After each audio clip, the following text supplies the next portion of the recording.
Go to a preset on the app with another tap. Get what millions already have, the free iHeartRadio app. iHeartRadio. The #1 app for radio.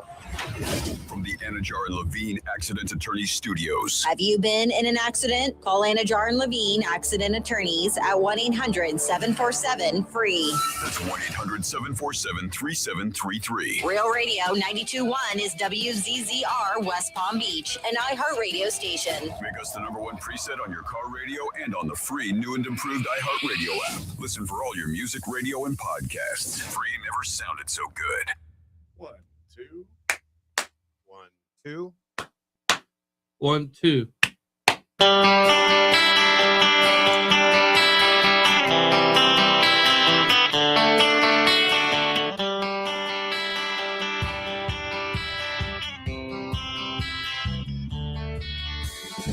Navigating today's real estate market can be tricky. Want to buy or sell a house, finance or insure a house, or stuck with a house and don't know what to do? Florida Talk Real Estate has been your local one-stop real estate shop since 2012. Get the advice you need from your local real estate pros. Here are your hosts, Jim Paola and Johnny C. live on Real Radio. Yeah, good Saturday morning to you. Welcome to another edition of Florida Talk Real Estate. It's 2 hours of infotainment. And thanks for being out there. Whether you're on the old terrestrial radio, 92.1 or 101.7, we appreciate you. Maybe you have your free download, your iHeartRadio app, or worldwide, if that's the case. If you don't, you should, by the way. And we do live stream, claps included. Facebook, Florida Talk Real Estate on Facebook. YouTube, that's Florida Talk Real Estate LLC, home of a ton of informational chunk videos on YouTube, and a live stream on a Saturday morning. 2 hours worth, by the way. Yeah, cameras are set up in studio. Check it out. If you've never, you should. And it's there. You can always check it out a little later if you'd like. And of course, you're always welcome to be a part of this program. Toll free at 877-927-6969. If you dial in, the first voice you'll hear, it's the melodious tones of our producer extraordinaire. There's my brother from another mother. What up, Jim? Hello, and good morning, gentlemen. Happy to be here on a Saturday. I think we should be charging extra for the claps, but that's just me. Yeah, well, hey, you definitely have great ideas on how to make some extra revenue. Yeah, but just a thought. Yeah. But you know. Maybe we'll give them away for now. You give it to them for free first, right?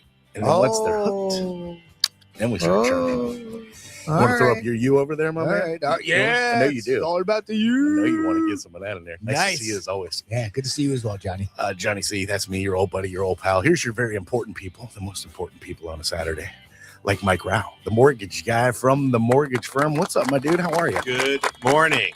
I think I just had to follow on Timothy's. It's onlyclaps.com. Only claps. Only claps. We just emailed that to ourselves. Hello. You're screwed. I'm locking it in now. Nice. Go daddy. Man, yeah. Cha-ching. Would it surprise you to learn that I watched like 10 minutes of Malachi, highlights last night? No. Because I was like, who's this? I haven't been paying attention. Of course, now it's all over. Yeah. The U is like going crazy. Oh, yeah. And they got this freshman wide receiver. Yeah.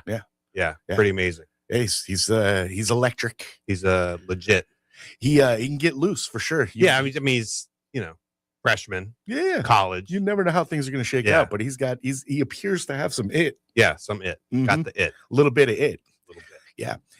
We'll see how things shake out for them a week from Monday. Yeah, it's exciting. How about the Canes fan base being able to go check out a championship game right in their backyard? Quite possibly. Yeah. Although I'm assuming, based on the way the Hoosier crowd travels around, they're going to have to go deep into their pockets. Mm-hmm. Oh, it's going to be who has the deeper pockets. Yeah. Well, that's the one great thing about Florida. We do talk about real estate in South Florida, but it's a great destination for sports like finals and stuff. Everyone comes. Why wouldn't you? That's why we have them here a lot. Yeah.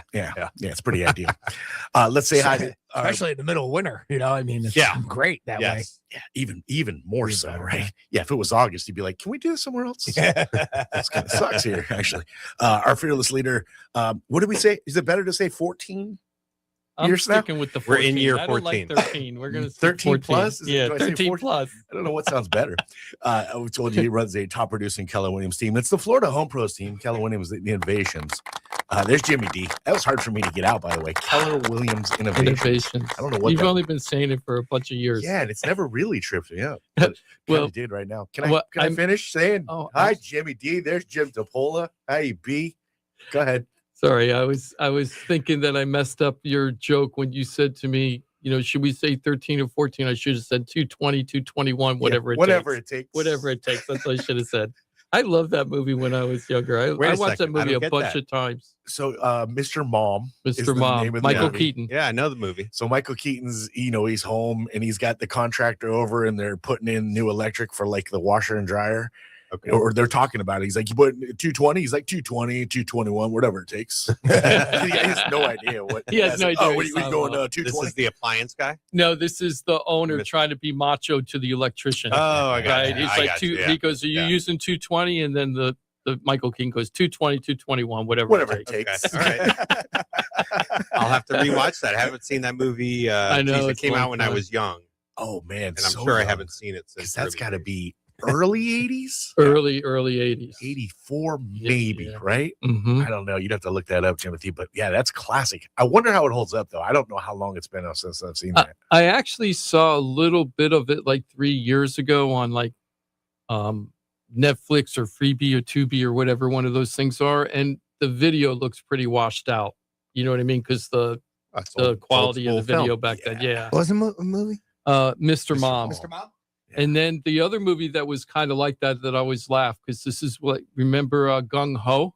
I do remember Gung Ho. Great movie. Also Michael Keaton. Yep. Yeah. And when I was a teenager, late teenager, early college, when that came out, and everybody was worried that Japan was taking over our country. Do you remember that? Because they bought the Sears building and everybody's like, they're going to take, and the Japanese car makers were just kicking the American car makers' butt at that point. Right. And the show was about the cultural differences of how to run a company between the American way and the Japanese way. And Michael Keaton was in that one too. That's why I'm bringing it up.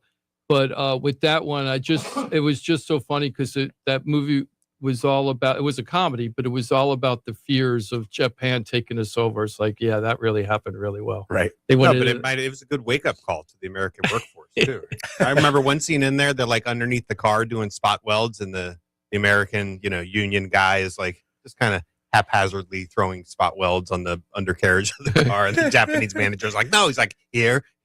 Ridiculous, right? Yeah. And it's like, well, wait, is that really us? Are we doing that? Were union guys in the 80s really doing that? I doubt it. But. Yeah. So what'd you find there, Jimmy? 83. August. You're right there. Yep, right there. So anyway, sorry, we went way off track on that, but it was still fun. That's the attainment part. Yes. Yeah. Yes. When we say infotainment, lots of information in the world of real estate, and a little bit of entertainment. I mean, maybe it's loosely based on entertainment. Well, yes. we if you got Michael Keaton movies, throw them in. Yeah, those are my favorite. We were just talking about Beetlejuice, Gung Ho, and Mr. Mom already. We were just talking about reboots of movies, and so what about Batman? Is that a reboot when it came out? That has been booted. Yeah, that's been booted. No, but when Michael Keaton did it, was that a reboot? Because it's a reboot of a show. So I think that's the original movie, right? Yeah. I thought they never had a movie. He was the original Batman and all of those, Clooney and all of them. And my favorite Batman too. How about you guys? I don't think I could say he was my favorite. No. I like them. No, I'm gonna go with what's his name? Bane. Yeah. Bateman. Who you going with? Keaton. Yeah. But I have a tendency to lean although towards Bateman's the original. voice is, How about? I don't like any of those movies. I don't like Superman, Batman, Marvel Comics. What's the difference? Marvel and what's the other universe? DC. None of that interests me at all because to me, and I know I don't understand it enough, so I'm glossing over this stuff, but the plot is the same. Every single freaking movie is the same thing. And the plot twists are so mapped out. You could guess 5 minutes ahead of time, now they're going to flip it this way. It's like, really? And I know it's fun and exciting and everything. People get, get a thrill out of it. Just go with Mike. Say Christian Bale. Yeah, thank you. I should have just said. I should have just named one. Yeah, I'm Batman. That's my little. That's my little rant. It's the. I think it's the non-costume portion of it. He's a good actor, right? So as what's his face? I want to say John Wayne. It's Bruce Wayne. When he's Bruce Wayne. As Bruce Wayne, not John Wayne. But I'm not an expert. I'm kind of like Jim, like that. The whole superhero genre is not my thing. I don't go to see them in the movie theaters. Me neither. I'll catch them like the Iron Man. I'll like watch it if But it's on. when Michael Keaton's Batman came out, Yeah. I remember me and my brothers, huge. we bought our tickets from Bass Ticket Outlet in advance. Right. I was first in line for our viewing, and everybody, including myself, had our face painted like this was the big movie. That was the It event. was Oh my huge. gosh! And We I'm not into never comics. Like I was on. Came out in the summer. I was on the swim team at the time. Mm-hmm. Right, I forget what age it was, what year it was, but one of the coaches of the summer. This is our it's not the serious swim team. It's the summer swim team. But one of the coaches came out and we had swim caps with the Batman logo on them. Nice. They were black and had the yellow. And it was like that big where it was like it crossed some weird boundary where, we're supporting it on our swim team. it was for some ginormous. reason. Yeah, it was huge. It took over the nation. It really did. Yeah. Yeah. It did. The Batmobile, right? Remember that that Batmobile was I wanted it. killer. Sweet vet. Sorry to go deep into Michael Keaton lore for you guys. No, that's okay. So I got to ask you this question. I'm just responding to a couple people on social media right now. We are live on Facebook and YouTube. Please like our page. Yeah, do it. And also go to Florida Talk Real Estate for Google reviews. We've doubled our reviews over the last couple weeks of where we were. We started a little small, so doubling is really nice. But That really sounds awesome. Unless the details always matter. Hey. We went from 1 to 2. Well, yeah, You've increased. hey, it by that's a 100%. 100% increase, Yeah, right? perfect. If I went from 0 to 1, that would be an infinity % increase. I'm growing at an infinity amount. look at from the 0 to rate 1. of growth of this thing. I'm gonna be taking over the world in 2 weeks with that kind of percentage. That's funny. But anyway, anybody that it would really help out if you come in and and review our Florida Talk Real Estate Google reviews. You don't have to have done a deal with anybody in the team. If you just like the show, put that in there to let other people know and let Google know that we're legit. You're reviewing the show, not your services as a lender or Yeah, real estate but agent. people are doing that too, Mike. Like Yeah. you got a couple of reviews. I didn't Oh. even read them all, but you got a couple reviews of thanks. people really happy with Mike. And we got reviewed. There was just a review yesterday for Ross. Thank you, Dave, for giving us a review Ross, for who's Ross. that? Yeah, who's Ross? Ross Camaronet's Brightway Insurance, Juno Beach. You know it. Which gets me to the other thing I want to talk about in this segment, just really quick. You should check out our YouTube page. We're still working on it, but just let me read you some headlines of or the titles of some of the videos we put out lately. Hold on, I got to find them first. Oh wait, it's even worse. Now I'm clicking on one. I don't know how to use this page yet. 877-927-6969. Just If you bear can help with me. Jim, you're more than Okay, welcome while to I'm us. trying to pull up the page, I also want to give a shout out to Ross Camaronets for Brightway Insurance You know and it. Nate Servideo, who I think is I hope you don't mind, Nate, but you're on Facebook with your name. Nate Servideo, who's a big fan of our show. They both were huge, and my mom were all huge donations to the KOP Mentoring Network, and we gave them the computer yesterday. Finally, Oh, how we cool didn't is get that? to do it. So I was on their podcast last night from 7 to 8. They were using all the old equipment. And let me tell you, these kids are middle school kids. KOP Mentoring Network has been around for over 30 years. And what they do is they try to give kids new experiences that they haven't had. And most of them are kind of, I hate to use this term, but I don't know how else to say it, but kind of like latchkey kids. Where parents are working really hard, but there's a lot of time where the kids are left alone. What's wrong with the term? Right? I don't know. I don't know if that is an appropriate term or not. If it's pejorative. I grew up a latchkey kid. Yeah, Yeah. I did a little bit too. So That doesn't offend either of you. no, I You wouldn't be. latchkeys. Should Yeah, I be latchkey. offended by it? I have no idea. Maybe I am. I've never heard it used in a derogatory. Oh, I know, I nor have I. have. Maybe it's because of what my previous career or something. But Huh. but the bottom line is that all these kids have been putting on a podcast every Tuesday from 7 to 8 p.m. live, middle school kids for 7 years now. And their computer stuff is just so old. The buffering and everything was just horrible. It makes our show look really professional. Oh, I can only imagine especially if the equipment gets antiquated in just a couple of years, like it really can. if it was 7 years old, Yeah. 8, 10, and they probably got like some hand-me-down stuff to maybe get it going. Yeah. So yeah, it was probably dinosaur era. So we were able to get them a brand new MacBook. I don't know if it was Pro, but we got them a 15-inch MacBook. It's super powerful. Nice. 3-year warranty plan. They should be set up for a few years with that. And I was really, really happy. I bet they're stoked. So everybody and the whole Florida Talk Real Estate team contributed to that. But Ross went out and did extra special. So thank you, everybody, for doing that. You impacted the community in a positive way. Those kids were really, really happy. I can only imagine. And anybody interested in helping out that charity, please give me a call. That is an awesome charity. It's KOP Mentoring Network on Facebook and YouTube. And they're a legitimate 501(c)(3). So you get, if you do donate, it's tax deductible. Beautiful. So great.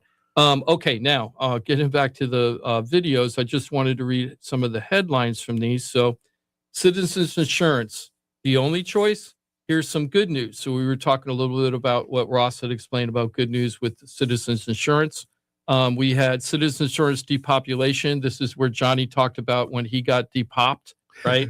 And we talked a little bit about with Johnny about what happened during your depopulation and how depopulation works. So if you get depopped, you can catch this little 1-minute video and kind of get an idea of what's going on. Nice. So that you don't make the wrong decision.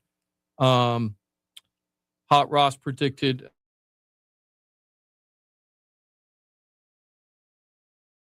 before they happen, because Ross had done that way in advance. So we just have tons. I know we're saying a lot of insurance stuff, but when I started putting all this stuff together, most of the topics we had at that point were insurance. The next big wave is going to be Mike with mortgage stuff, because today we're going to talk so much stuff about mortgages and buying and refis and understanding all that. I forgot to tell you, Mike, that we're going to do that. Yeah, I guess you should better get ready. I guess we're going to start a tie. Do you clip on, or do you actually? I've owned a clip on when I was young. Do you tie your own? Are you good like that? Yeah. Do you leave them tied and just hang them, like loosen them up? No, don't do that. You do it. It's not that hard to tie them, and I don't wear them that often. So leaving it tied, I think, would ruin. You get a nice ruin the tie. What do you do? A Windsor? I know how to do a Windsor, but I typically will do just the double wrap. Nice. Through. That's sharp. Yeah. Nice. It's a little narrower and kind of like an offset, knot. That always felt like, for me, it always felt like one of the more manly things to stand there and wipe your tie and put it together. Yeah. And I've never been able to do it. So I guess I've always been having a bitch, I always forget, because I haven't worn them for so long. I always forget how to do it so that your bottom of your tie isn't down below your belt and all that. I hate that part. And I don't want it up too high. Well, either. the president likes it down below. I didn't want to get into that. No, but I mean, it's a trend it's a style. Yeah, it's a style. Is it manly, Johnny, still? So you got the image, like you're standing in front of the mirror, you're kind of adjusting the length. Yeah. Do it once. Totally. Didn't quite. Not frustrated yet. If you do it twice. Still, there it is. Yeah. You can't get it. And then you have to have your buddy come behind you and wrap his arms around you and do it for you. Is that still manly, or are we like slow down? Yeah, hold on, slow down. Your buddy steps up behind you. Is your buddy taller than you? Yeah. So you have to see his face in the mirror. Right? I think if he can see above you in the mirror, that's super manly. Okay, all right. Look at that, Timothy. Listen, there's something about your handlebar mustache. It's like doing it for me right now. Right now, right as soon as Mike finishes your tie, Jimothy, he actually tweaks your handlebar mustache from behind too a little bit. Step on my cue. Oh, it's so good. Oh man, that's so good. Is that going in one of the clips? Yes, I don't know. And it smells like Old Spice. I thought it would be high karate. Remember that? High karate. Wow. That's old school. Wow. Well, that music sounded like 70s. That's where we're going. Hey, I wanted to just go over some of the properties I had for sale, and I wanted to just do a couple little shout outs of future customers that are coming up. I guess we'll start off with that first, Noelke and Vanessa. We helped Noelke sell his home, buy a home, and then we tried to have Vanessa buy a home. This is about a year and a half ago, and she decided that she didn't want to buy and stop. More than that, I think it was 2022. Was it? I thought it was 2023. Okay. So it might have been 2022, but here's the first time this has ever happened. I have a database, right, of all the people in our, and that have called in over the years. So when you're married, I have you both in the same file, if you will. Yeah. But then when you get a divorce, I have to separate them, right? That's always that day, right? So well, some people it's a happy day, right? But you separate the people. Now you have two people in the database. Well, this is the first time ever where two people that were in the database are now being merged into one file because Vanessa and Noelke are getting married. Oh, very Isn't that cool? Yeah. So now we're having a merging in the file instead of a separating in the file, right? Which I thought is pretty cool. So we're going to be going out. We're meeting them next week, Thursday, and we're going to be trying to find out where in Broward County that they're going to be buying. Cool. And we're going to go through all that. And then Noelke has a property that he's not sure if he should keep to hold as a rental or if he should sell it right now. He really doesn't know what to do. So we're going to do a full analysis of that and find out if it's better to keep it and become a landlord, right? And it might be in this case, or if it's better to sell. One of the key things in my mind that I told him that we have to check is how strong the financials are for the community he's in to make sure that there aren't some big ticket whammy stuff coming up in the future for him.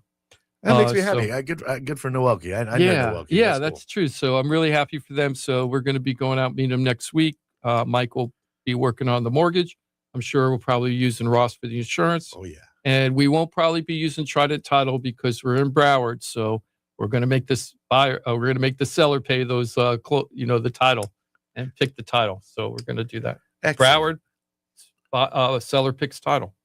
Oh, no, I'm sorry. I switched back.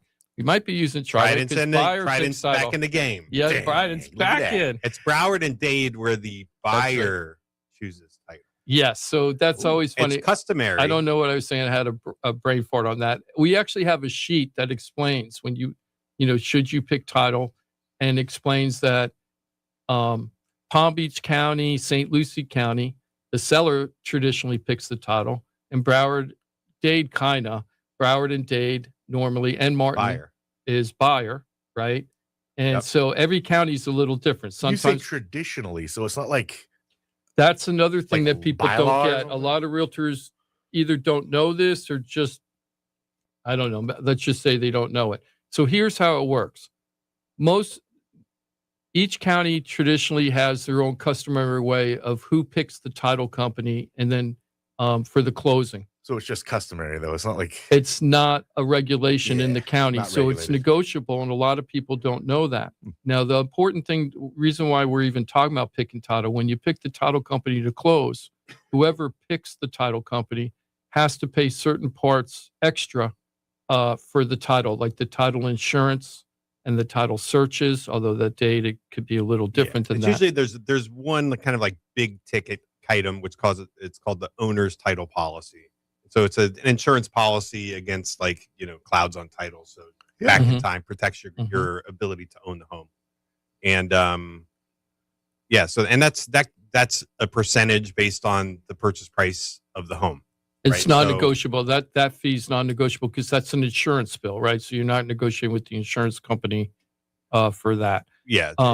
You can negotiate a little bit on the fees in a title company, like the closing fee. Sometimes I've seen people being charged as much as $1,500 from the title company just to close on a $500,000 house. Yeah, sure. Right. And, that's pretty high. A little bit above. Yeah. So you can negotiate a little bit, but you're saving hundreds and maybe just a couple hundred. But that owner's title, I just did one. It was $400, mid 400s price point, and that owner's title policy is like $2,300.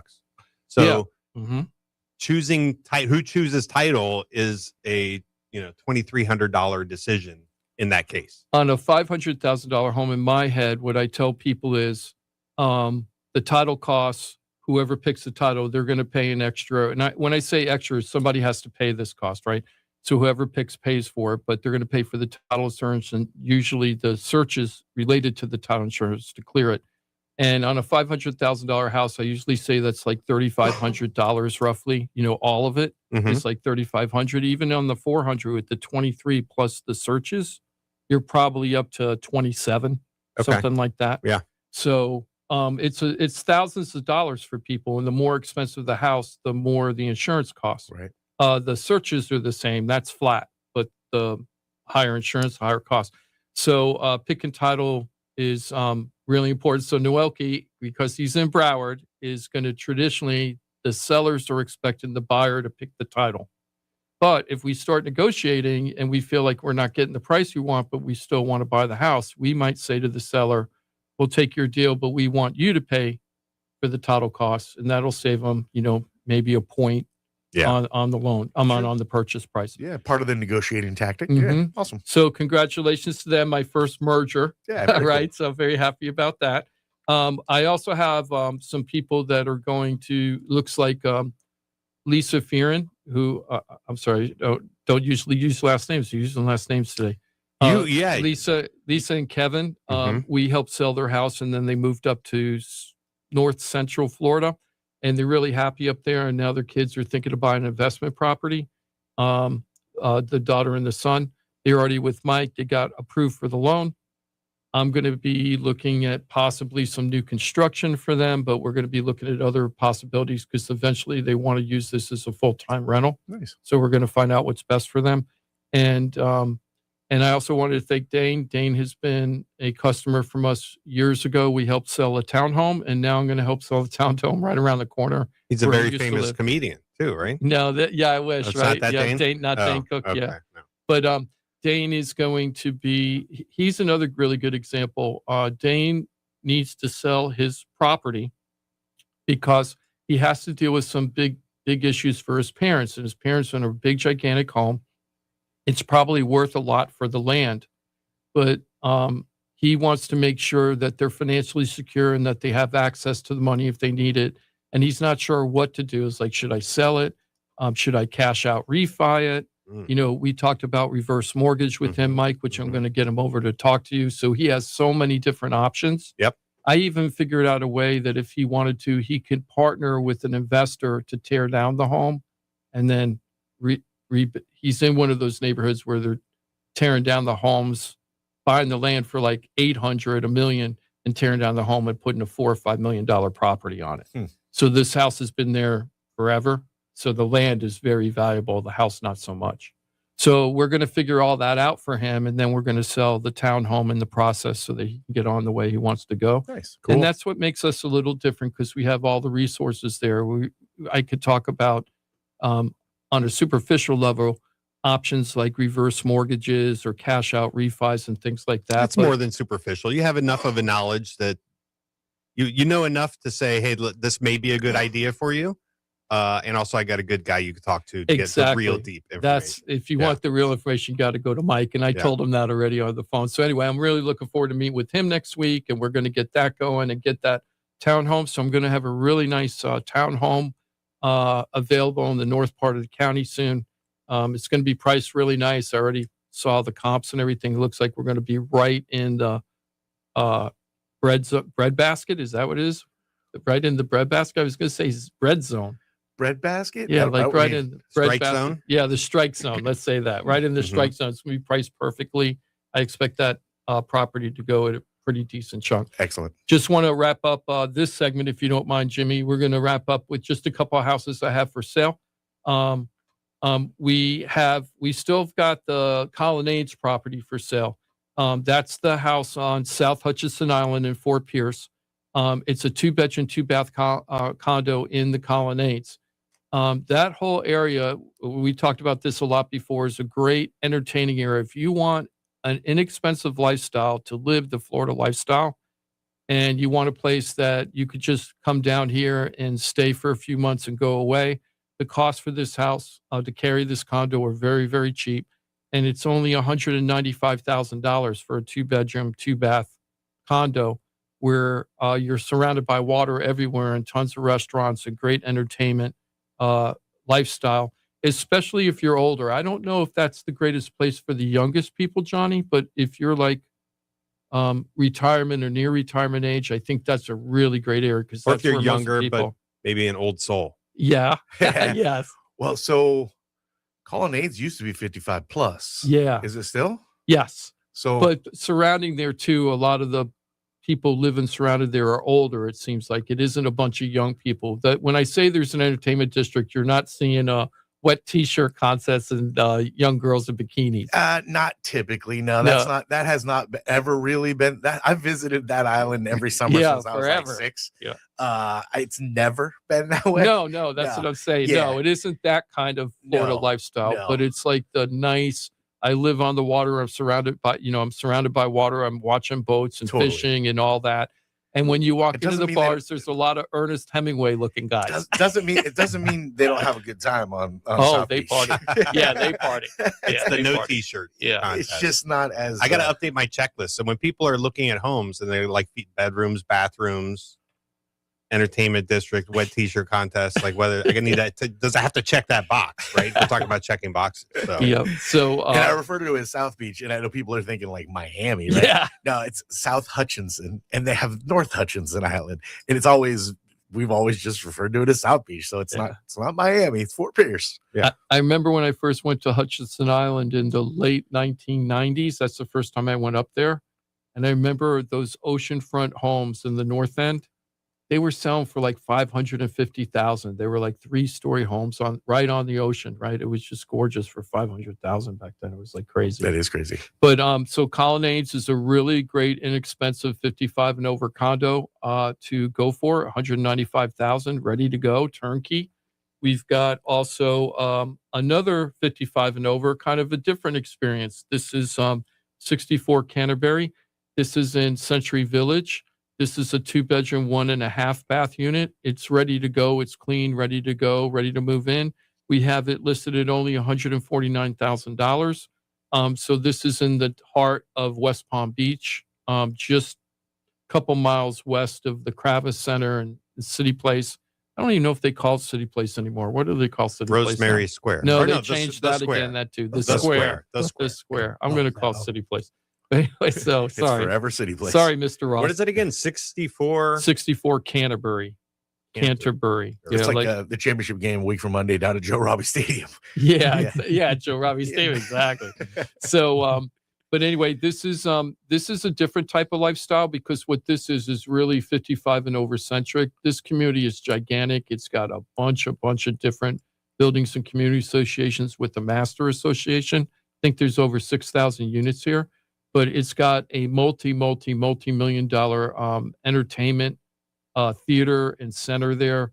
They bring shows in, and they have all these like I know that I don't even know if she's still alive, but remember the Coochie Coochie girl from Laughing and stuff? This is a long time ago.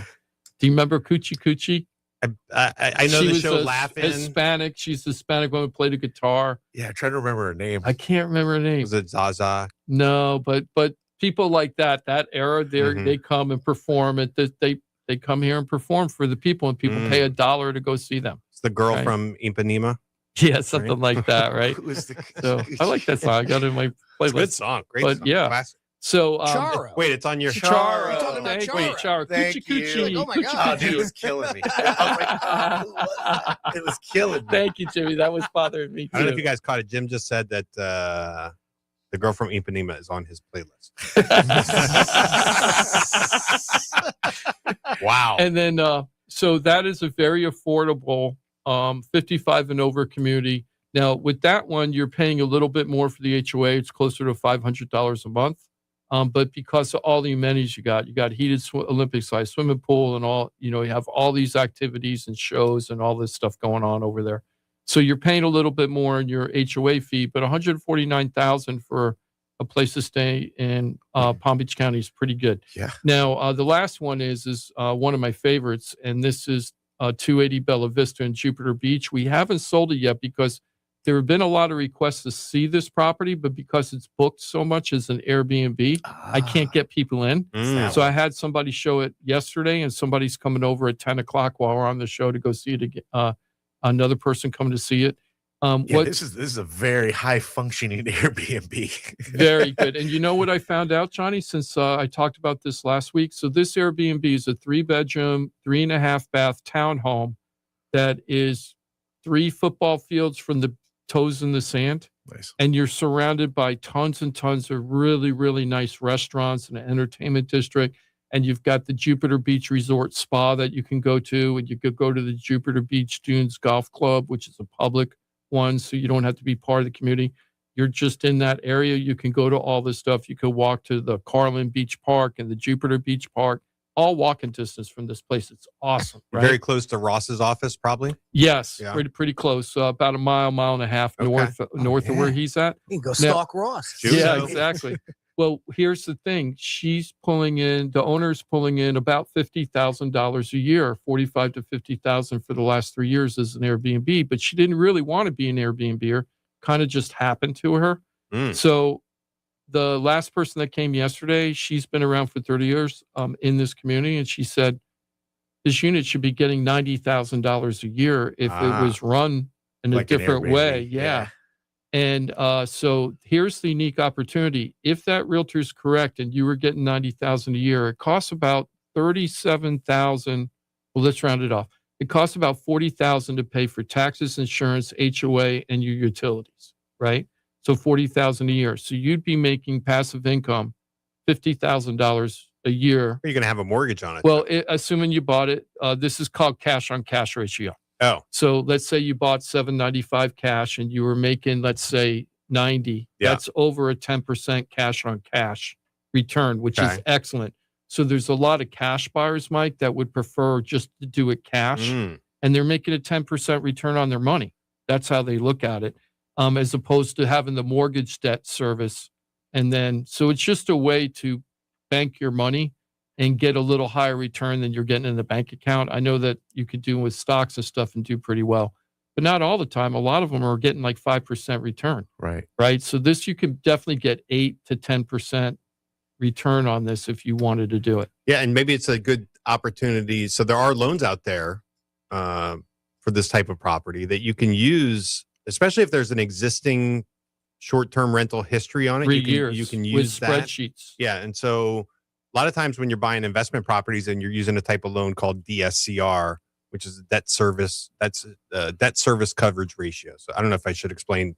Like normally when you get a mortgage, you qualify with a debt to income ratio, right? So that basically determines what mortgage payment you qualify for. When you're doing a DSCR loan, there's no debt to income. It's just about the debt service coverage ratio, which is a fancy way of saying, does the rent cover the mortgage? And if the rent covers the mortgage, you qualify for the loan, right? Assuming you have credit and you have What sufficient kind of down cash. payment do you need for a DSCR? You got to be thinking like 20%. So 20% somewhere in that down? range. So on this home, you say it's 800,000 ish, right? $795. So, so you need about 160,000 cash down payment, but the rent is the number that's used to qualify. So you don't have to have any other source of income other than the rent.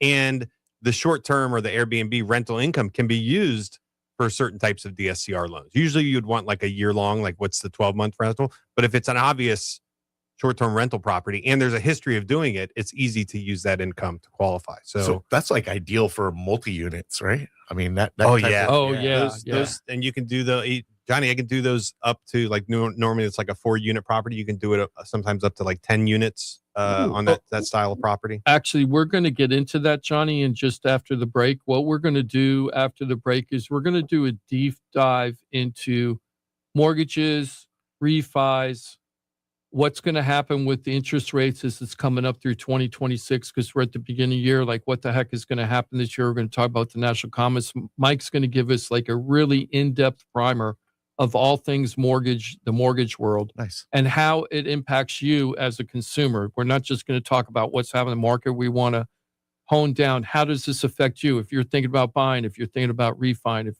if you just don't know what you're doing, right? I want to buy, but I'm not sure this is a good time. This is going to be a great primer on what to expect for 2026. Excellent. You want to dive into the break? Yeah, let's go ahead and do that. Let's do just that. 4-minute reset. We come back. We got lots of information coming your way. Of course, always remember, you're welcome to be a part of the program, 877-927-6969. If you want to dive into the conversation, if you have question, comment, concern, don't be shy. But if you're not comfortable on the radio, you have access to the entire team. One click away at FloridaTalkRealEstate.com. We refer to it as the one-stop real estate shop for a reason.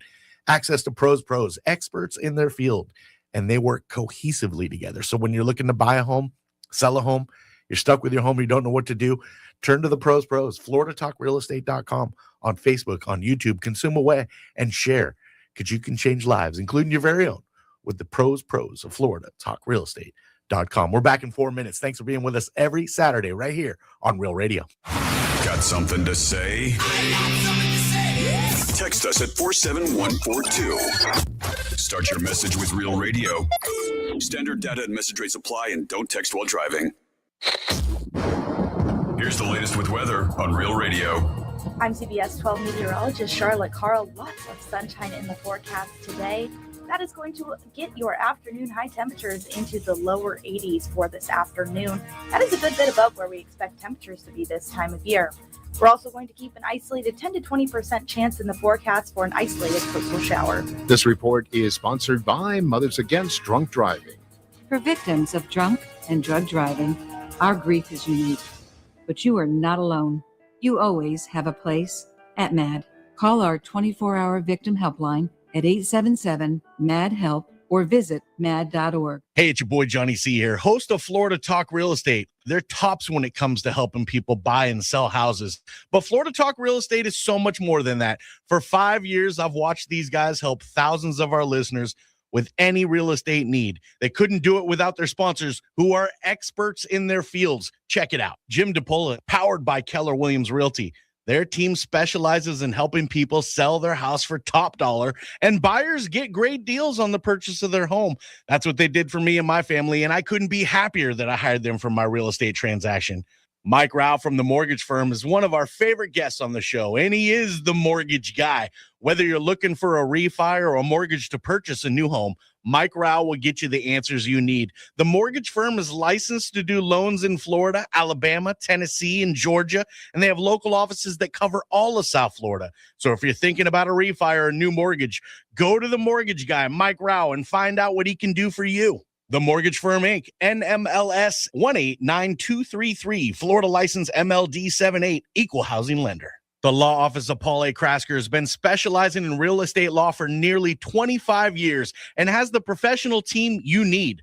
Upside down with your house, Paul's team can help you conduct short sales, loan modifications, even if you're behind on payments. They also help you with foreclosure defense and bankruptcy. They can even help you get a student loan modification and repair your credit to get the score you need. Paul's full-service team has helped thousands of our listeners, and they can help you too. Trident Title LLC is the largest privately owned title company in Florida. When you need a title company to complete a refi, home purchase, or sale, Trident Title has got you covered. Not only do they offer competitive pricing, Trident Title has attorneys on staff to make sure if you have bumps in the road declaring title that you can get the job done. Beware, not all title companies in Florida have attorneys on staff. Trident Title does and complies with all the new federal regulations released last year. Ross Camaronets, owner of Brightway Insurance, has been helping our listeners get great rates on homeowners insurance plans. Haven't checked your homeowners insurance policy in a while? This is a great way to help reduce your monthly mortgage payment. Ross can also help with renters and auto insurance. Ross is only a phone call away and can usually get the answers you need same day. Call Ross today at 561-425-6228 or drop by his office at 873 Donald Ross Road in Juno Beach. So now you know why I'm happy to be part of the Florida Talk Real Estate Show, the longest running real estate show in Florida. And all these sponsors are just a phone call or a click away. Just call 888-973-7828. That's 888-973-7828. Or go to floridatalkrealestate.com. That's floridatalkrealestate.com. And don't forget to use the most accurate search engine to find your new home or ask for a free home valuation because floridatalkrealestate.com has you covered. That's floridatalkrealestate.com. You're listening to Real Radio 92.1, and we are an iHeart radio station.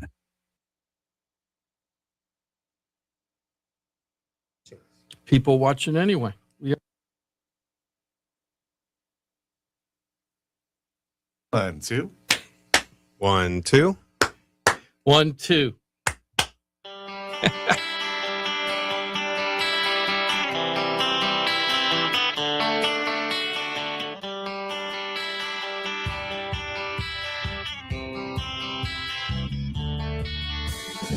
This is Florida Talk Real Estate with Jim DePola and Johnny C. Got a question for the show? Call us live at 1-877-927-6969. Go ahead, do it. I dare you. If you got a question, comment, concern in the world of real estate, you want to be involved in the conversation at hand, toll free, 927-6969. If you do decide to join the show. Jimothy will line you up there. What's up, my dude? I double dog dare you. How you doing, Johnny? Man, you're really putting it on him, huh? Yeah. Hey, well, Keep me busy. we'll see. I'm well, man. Thanks for asking. Good. And, Good to hear it. You still saying Happy New Year to folks? Like, what's your rule on that? No, I'm pretty much done with it. My days, because of the fact that I don't work a Monday through Friday or a Monday through Saturday anymore, and my days just, I don't know what day it is anymore. I have to look at my phone. What, are you retired? No, I work weekends. Yeah, I have the day of the off. week is... Yeah, I have days off in the middle of the week, to what is the middle of the week for most people. So it's throws it all off. Yeah, it's amazing. So I don't even know what today's what, the 11th? 10th. The 10th. Close. Yeah, You're close. yeah. You're close. So I think I'm about the point where there's no more, unless I don't think I've seen you yet. If I'm pretty certain I haven't seen you yet. Hey, Oh, okay. how's Okay. you know what I use at this point? How's 2026 treating you so far? Oh, Which that's is- a good line. Yeah, it's kind of There you stupid go. though, isn't it? Yeah. There you go. Well, no, I like it. Don't send that to me. Don't ever say that to me. But like what happened like to the it. Johnny I used to know? You can say it to me, John. My mom said that to me once. Johnny Z, that's me. There's Mike Rauch. He's the mortgage guy from the mortgage firm. Hello, my friend. Hello. Yeah, I communicate a lot with email and text, and so if I know I haven't talked to you in 2026, I'm still doing the hey, happy 2026 Nice. football as well, blah blah blah. Yeah, good. Yeah, that's okay still, but it's going to run its course here probably this week. Real quick. Yeah. We're about done. But happy 2026 to you, bro. Hey, happy New Year, Yeah. man. How's 2026 treating you so Oh far? yeah, Good. great. So far, 10 days in, So good. still alive. Jimmy D's over here. This is Jim DePola. He runs a top producing Keller Williams team. I've told you for 14 years now. It's the Florida Home Pros team, Keller Williams Innovations. Jimmy D, Jim DePola, how you be? Hey, I'm doing really good. Happy South Florida, everybody, and Happy New Year. We were just talking about this at the KOP Mentoring Network. When is the time to stop saying Happy New Year? Mhm. So a lot of people took the Larry David on the show. A lot of people took the Larry David method, which is January 1st, and that's it. And then after that, you don't say Happy New Year at all. Some people said of the week, like the first week, but I'm not like that. I'll Was say that Happy his New cutoff Year's. on the show? Was the first? Yeah, I pretty know. I much. know it was a concept on the show. Yeah, I it's didn't know like- how long he gave Curb it. Your Enthusiasm. Yeah, Curb Your Enthusiasm. So I'm kind of way longer than that. I'm more like Johnny. If I felt like I haven't seen you and it's still in January, I'll just say something like, hey, man, I haven't got to say Happy New Year. Hope everything's going good or something like Listen, that. my holiday lights are still up. So, Mine you too. know, as long as they're up. Yeah. Yep. Happy New Year. My neighbor across the street took them down. I think I'm on for this weekend. It's on my list. Oh, you put them up outside. Yeah, I got on them on my fence. So I put them all up inside because I want to enjoy them. I put them up out there. I don't enjoy them. That's for everybody else. And I don't like people enough. Our inside is back to normal. They're throwing garbage on your yard all the time. Exactly. Thank you, Jim.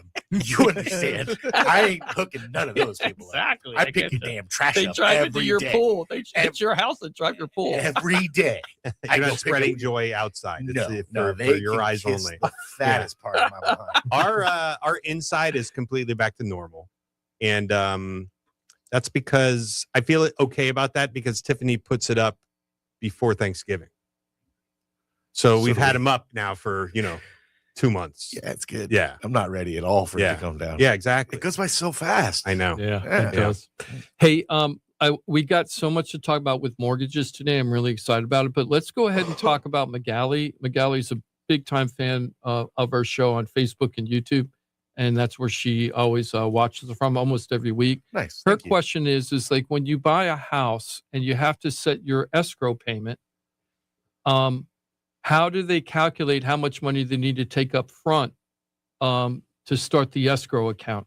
Because that's part of your down payment and closing costs. And it's a good question. And I just had somebody just this week who had complained that they bought a new construction home. We've had videos put out on this on our YouTube page where they bought a new construction home last year. They homesteaded the property and they don't understand why their mortgage payment went up $1,000 a month starting January. And the reason why is that when they set the mortgage, when the house was originally bought in new construction, the tax bill was only for the land. So in this case, it was like $900, right? For the year. For the whole year. So that's what the mortgage payment was based on when they bought it. But then since he bought it and moved in, the county property appraiser has recognized the house has been built on it. Oh, there's a house on it. And now there's a house on it. And now it's $5,900 a year. So he's $5,000 a year short on the payment. And sadly, there was never a conversation about this ahead of time. That So sucks. I was able to go on the phone with their lender and make sure all the numbers were right. And their numbers were correct. I was expecting they would be. But what he didn't understand is that what he had two choices. He could just take the higher payment for a year. And then after that, the payment would drop down after he had made up the money that he didn't collect for the insurance from the past. Yeah. Or taxes for the past. And then the payment would drop a little bit, but he's still going to end up paying about $500 a month more than the original mortgage payment he started with. And it wasn't because of anything other than somebody didn't explain the tax bill situation to Not they him. didn't explain it, but so there's two issues there. One is that initial kind of super low escrow payment based on the land is something that should have been spotted. Should have never happened because as a lender, you're qualifying somebody for principal, interest, taxes, and insurance. And on new construction, you never include the current tax bill when it's just land, right? Like somebody should have spotted that and said, "Hey, it's only $900. We know once this house is done, it's going to be $5,000 or $6,000 or whatever it is.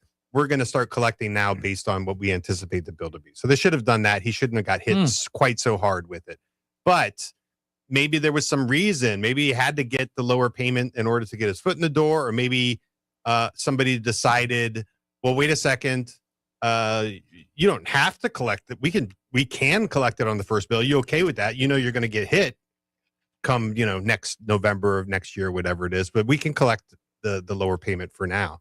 But of course, that should have been a conversation. He got hit. You have like the Maui Wowie gym, and you have your what do you call it? The Lowy Noe. I don't know if I invented this one, but I call this one the double whammy. Did I invent that? The double whammy? The ouchie wouchie. Right, the ouchie wouchie, the holy, that's a good one. holy moly. Holy moly. Yeah. But oh shucks, this sucks. You guys are coming up with really good names. I got to write these down. You get it's a double whammy because you get stuck. Not only do you have to start collecting more because the next year's bill is going to be higher. You got to collect for that anticipated bill divided by 12, but also you had, a $5,000 shortfall that you got to make up real quick too. Yep. So if you don't send them a check to make up the shortfall, they're going to spread that out, but then your payment is double. Like the impact is double what it could have been, right, if it had been done right. So yeah, that's a shame. I think Magali's is actually the kind of the opposite question. Her question is like, right, if they've collected too much, how long are they allowed to hold on to your money, knowing that they're not going to need it? And they're only allowed to hold so much extra, right? That's There is right. some guideline to how There's much regulation extra they can there, hold. and it's basically 2 months. They calculate what you're going to need, and they can cushion it by 2 months of that number. So let's just say that they're anticipating you're going to need, I'll use easy math, that you're going to need $12,000 in escrow to cover taxes, insurance, those bills. So that's $1,000 a month. Yep. So they could hold up to $14,000. Right. Anything above or anything where they're like saying we're going to have more than $14,000, we're going to refund that to you. So they calculate what they anticipate you're going to need, and then they'll put some sort of cushion in there. And anything above, if they've got more than that, or they're anticipating they're going to collect more than that, they'll refund it to you. And refund to you in either the means of sending you a check or adjusting your mortgage payment down, right? They usually send you a check because I've gotten those checks before. It usually happens in conjunction, Johnny. So they basically once a year they will do an escrow analysis, which part of that is adjusting your payment. Like, hey, we anticipate your bill is going to be this much, so your payment might go and then a check follows down, and then the check follows because based on this calculation where we've adjusted your payment, here's what we anticipate we're going to collect based on what we already have in there, and we've got too much, it's coming back to you. All right, so you're not seeing either. They're going to happen together, and when you notice your adjustment in your mortgage payment, you're probably getting a check coming sometime soon. You should just carefully read that escrow analysis letter that comes, and it should spell it all out for you. And it might be a series of 2 letters. Oh, so they're going to communicate it to you. It's not just going to be one of those, hey, my mortgage payment went down. Sometimes it feels that way if you don't open your mail, but if you open your mail, you should see it. That whole opening the mail thing. Yeah. Right? That's the whole who thing. opens That's mail legit. these days, honestly? Like, you still get... Well, obviously, Johnny knows I don't. Yeah. Johnny's like, hey, did you get my Christmas card? I don't open up my mailbox. And I did eventually because you I felt bad. It's like, oh, I guess I better do that. I would say the more years you're in your home and kind of the more steady your insurance, like your property taxes stabilize pretty well. I would say, sure. But you homestead it, and that's like you're not having big adjustments there year over year. So the insurance becomes the thing that you have to keep an eye on. But if you can keep that insurance the same, the whole idea is you want to stabilize your payment, right? You don't want these weird swings. Shocks. You don't necessarily want a check coming back. It feels good, but that means you paid too much in the first place. Just like when you do your taxes with the IRS. Yes. Everybody's like, I got a big check. It's like, well, you paid too much. You paid too much. That's what Right. happens Exactly. when you pay too much. Yeah, exactly. So let me ask you this question, because I don't even know the answer to this, and I'm kind of embarrassed. So I'm going to ask live on air. It's years of working out and a healthy diet. That's the secret. It's escrow payments. When you're buying a house, let's say that the tax insurance for this particular house are $1,000 a month, just to make easy math, 500. Okay. So it's $1,000 a month. So now I'm going to close, and they got to calculate the escrow payment. They collect more for one type, for the insurance or taxes. They collect a little bit more, right? They don't just take a whole year for both of them. Is that correct? So like when you're setting up the escrow account to make the mortgage payment. So it's going to depend on,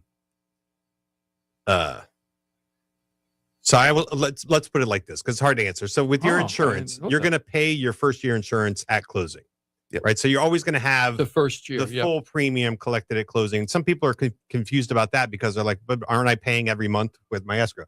Your escrow is a savings account, right? So it's kind of like forced savings. It's for next year. We as the lender say, hey, you're going to have a bill due 12 months from now, or this coming November in the case of property taxes. We need to make sure we have enough money in our account, but it's your money. So we're going to force you to save that money by including in your mortgage payment. We're going to hold on to it for you. And then we're going to cut the check for you. So that's what the escrow is. It's a forced savings for an anticipated bill. So when you go to closing on a purchase, you're going to pay your first year insurance premium at closing. Okay. And that's going to be 12 months of, that full premium. What we hold in escrow is about setting up so that we have, come this time next year, we have 12 installments of your premium, right? So like 12 monthly installments of your premium. So again, easy math. Let's say that your premium was $1,200. I want to collect $100 a month. That's going to be your escrow premium. But your first mortgage payment isn't due until a month after you close, right? So if I close in February, my first mortgage payment is due in April. But next February, I need to have 12 months collected, right? So if you just kind of like count on your fingers, and the question is, how much are we collecting at closing to pad your escrow account? So if you count on your fingers, I need to have 12 installments by February, or maybe by January even. So you start counting April, May, June, July, August, September, October, November, December, January. I've got 11 installments, right? Plus I need 2 for padding, right? So I'm going to be collecting essentially 13, equivalent of 13, not 13. I'm going to collect 12 for your annual premium plus an additional 2 for the padding because of the 1 month. You said 11 plus the additional to get to 13. Yeah. So I'm gonna have 11 installments by the time January comes around. So I need to collect an additional 3. That's what I'm it's saying. 3. Yeah, yes. So the 12 plus 2 for padding. So I'm going to collect 3 months at closing for the escrow account. Right. So that's 14. And the property taxes are a little different because when you close, the seller is reimbursing you for the time of the year that they own the property. Right. So it's almost invariably with property tax that we're collecting either 3 or 4 months of whatever that number is. I always wondered why it was only 3 or 4 months for that. And that's because you're not paying the bill right away. When you buy the house, you got to buy the insurance premium right then because you need it right that second. But the taxes are paid in the future. Yeah. Unless you close like November, December. it doesn't matter when you close, and the reason for that is because the seller is responsible for their portion of the year that led up to it, right? So if you're closing in August, the seller is basically reimbursing you for 8 months of that. So the short answer is budget 14 months for insurance and 4 months for taxes, and you have a good idea of what your escrow would be. Yeah, and the real short answer is your lender is going to do this for you. Oh yeah, and so you just gotta the question is how much. Not all lenders. We just talked about a lender that didn't do it for somebody. Yeah, they screwed that up. But the question I think you're asking is like how much money is required to close on this loan, right? So part of that is how much are we collecting in the prepaids and escrows section, and so your lender, your loan professional, your loan originator should be able to give you like here's how much cash you're going to need. Kind of a critical question when it comes to buying a house. How much cash do you have? How much cash is going to be required at closing? Can we make this happen? Do you have to kick the audit of your escrow into gear? Do you have to pick up the phone and get that going, or do they do that like automatically every year? They being the mortgage company. They're going to do it. It's usually once a year, so towards the end of the year. So after they've cut that property tax, now it can happen other times, right? Let's say, for example, your insurance premium renews in May, and your insurance changed a lot. And so when they cut that check for your insurance, all of a sudden your escrow is way under. And they can see, oh, wait, your insurance premium it doubled. Well, we didn't anticipate that. We were collecting based on the previous premium. We had some space in there, a little 2-month cushion, but your premium doubled. So now we know you're going to be way short. So we're going to do the analysis now. So it will happen at least once a year. It can happen more than that, but it does happen automatically. Now, the one thing that you might want to call and say, hey, I want you guys to look at this because I know you're collecting too much. Let's say the reverse of that. Let's say you had an insurance premium, which, hey, hallelujah, we're getting into that world a little bit. My premium's now half of what it was last year, right? The carriers opened up. I shopped it around. I made some adjustments on my coverages. I'm paying $3,000 a year instead of $6,000. You guys are collecting based on $6,000. I want you to adjust my payment. Here's the new premium. Here's what it is. And I want to force an escrow analysis. So you can do that at any time. That would have happened like to Ross's guy who just got a $5,000 discount because you put the new roof on. So that means that they're taking, because the lender doesn't know what's going on with that, but the owner does. And that means the lender's taking an extra $400 a month out of the payment. Yep. Because he's had an insurance drop and they don't realize it. So you got to pick up the phone and call them. Yep. And say, hey, things changed. Give me back my $400 a month. Because they won't know until they cut the until check they when know. your insurance. Right. So it's smarter to call them up front, and there may be some like the reverse of the property tax scenario where let's say when you bought the home, it was a not homesteaded property and the taxes were basically as high as they could be. But you know that you're filing homestead and you had your previous home in Florida and you got a big portability number. So those taxes, instead of being $10,000 a year, they're going to be like $4,000 a year. Okay. Well, your escrow is based on collecting for $10,000 a year. So you can either like just let that play out and you're going to have a big overage in your escrow account when the actual bill comes out, or you can call them and say, hey, listen, here's this. You're collecting way too much. I want to make an adjustment. And so there might be some latitude with the lender. They're like, hey, we're not doing it until your bill comes out. But because that seems like a weird thing to kind of make them understand, Yeah, and force them to like do, right? Because you're like, no, it's gonna be this, but until the bill comes out, it's not right. It's not set in stone, right? Another one could be if you're a veteran and you have 100% disability rating with the VA, you're exempt, 100% exempt from a large portion of your property tax bill. Really? Mm-hmm. Yeah. Oh, that's amazing. Yes, Yeah. really Hey, nice. listen, if you're a vet out there and you have 100% disability and you have not filed that exemption, it's like kind of in the realm of the homestead exemption. It's got to be 100. If you're 90%, it doesn't. Right. Oh, that's kind of yuck. Yeah, it's kind of a funky one. But that's still awesome. They have a veteran. Yes. They have a disabled veteran exemption, which I think is 5,000. Right. Like the homestead's 50,000. There's one if you have any disability rating, it's like 5,000 reduction, not in your taxes, but the reduction of the taxable value. But if you have 100% disability rating, you're going to be 100% exempt from the the ad valorem taxes. That's great. Again, that could be better, but that's fantastic. Yeah. I love it. FloridaTalkRealEstate.com. Access to a team of pros. Always remember it. Know it, use it, love it, share it. It's FloridaTalkRealEstate.com. I want to get into the mortgage world because we haven't really gone in deep. Now, as far as interest rates, Mike, I didn't even look this week. I think it's 6.16. Is that what the the Freddie Mac is showing? Yeah, but wait till next week, Joe. Yeah. Oh, well, we're going to get into that, but wait till next week. Wait till next week. Oh, because are you talking about with the Fed cut? Are you talking about the Fed meeting? Or are you No, thinking I'm that talking things about changed? The 10-year Treasury bill change? I'll talk about the alternative quantitative easing idea. Oh, okay. Yeah. Well, we're going to get into that a little bit, but I want to talk about some stuff that's actually going to work first. Oh. Nice. Okay.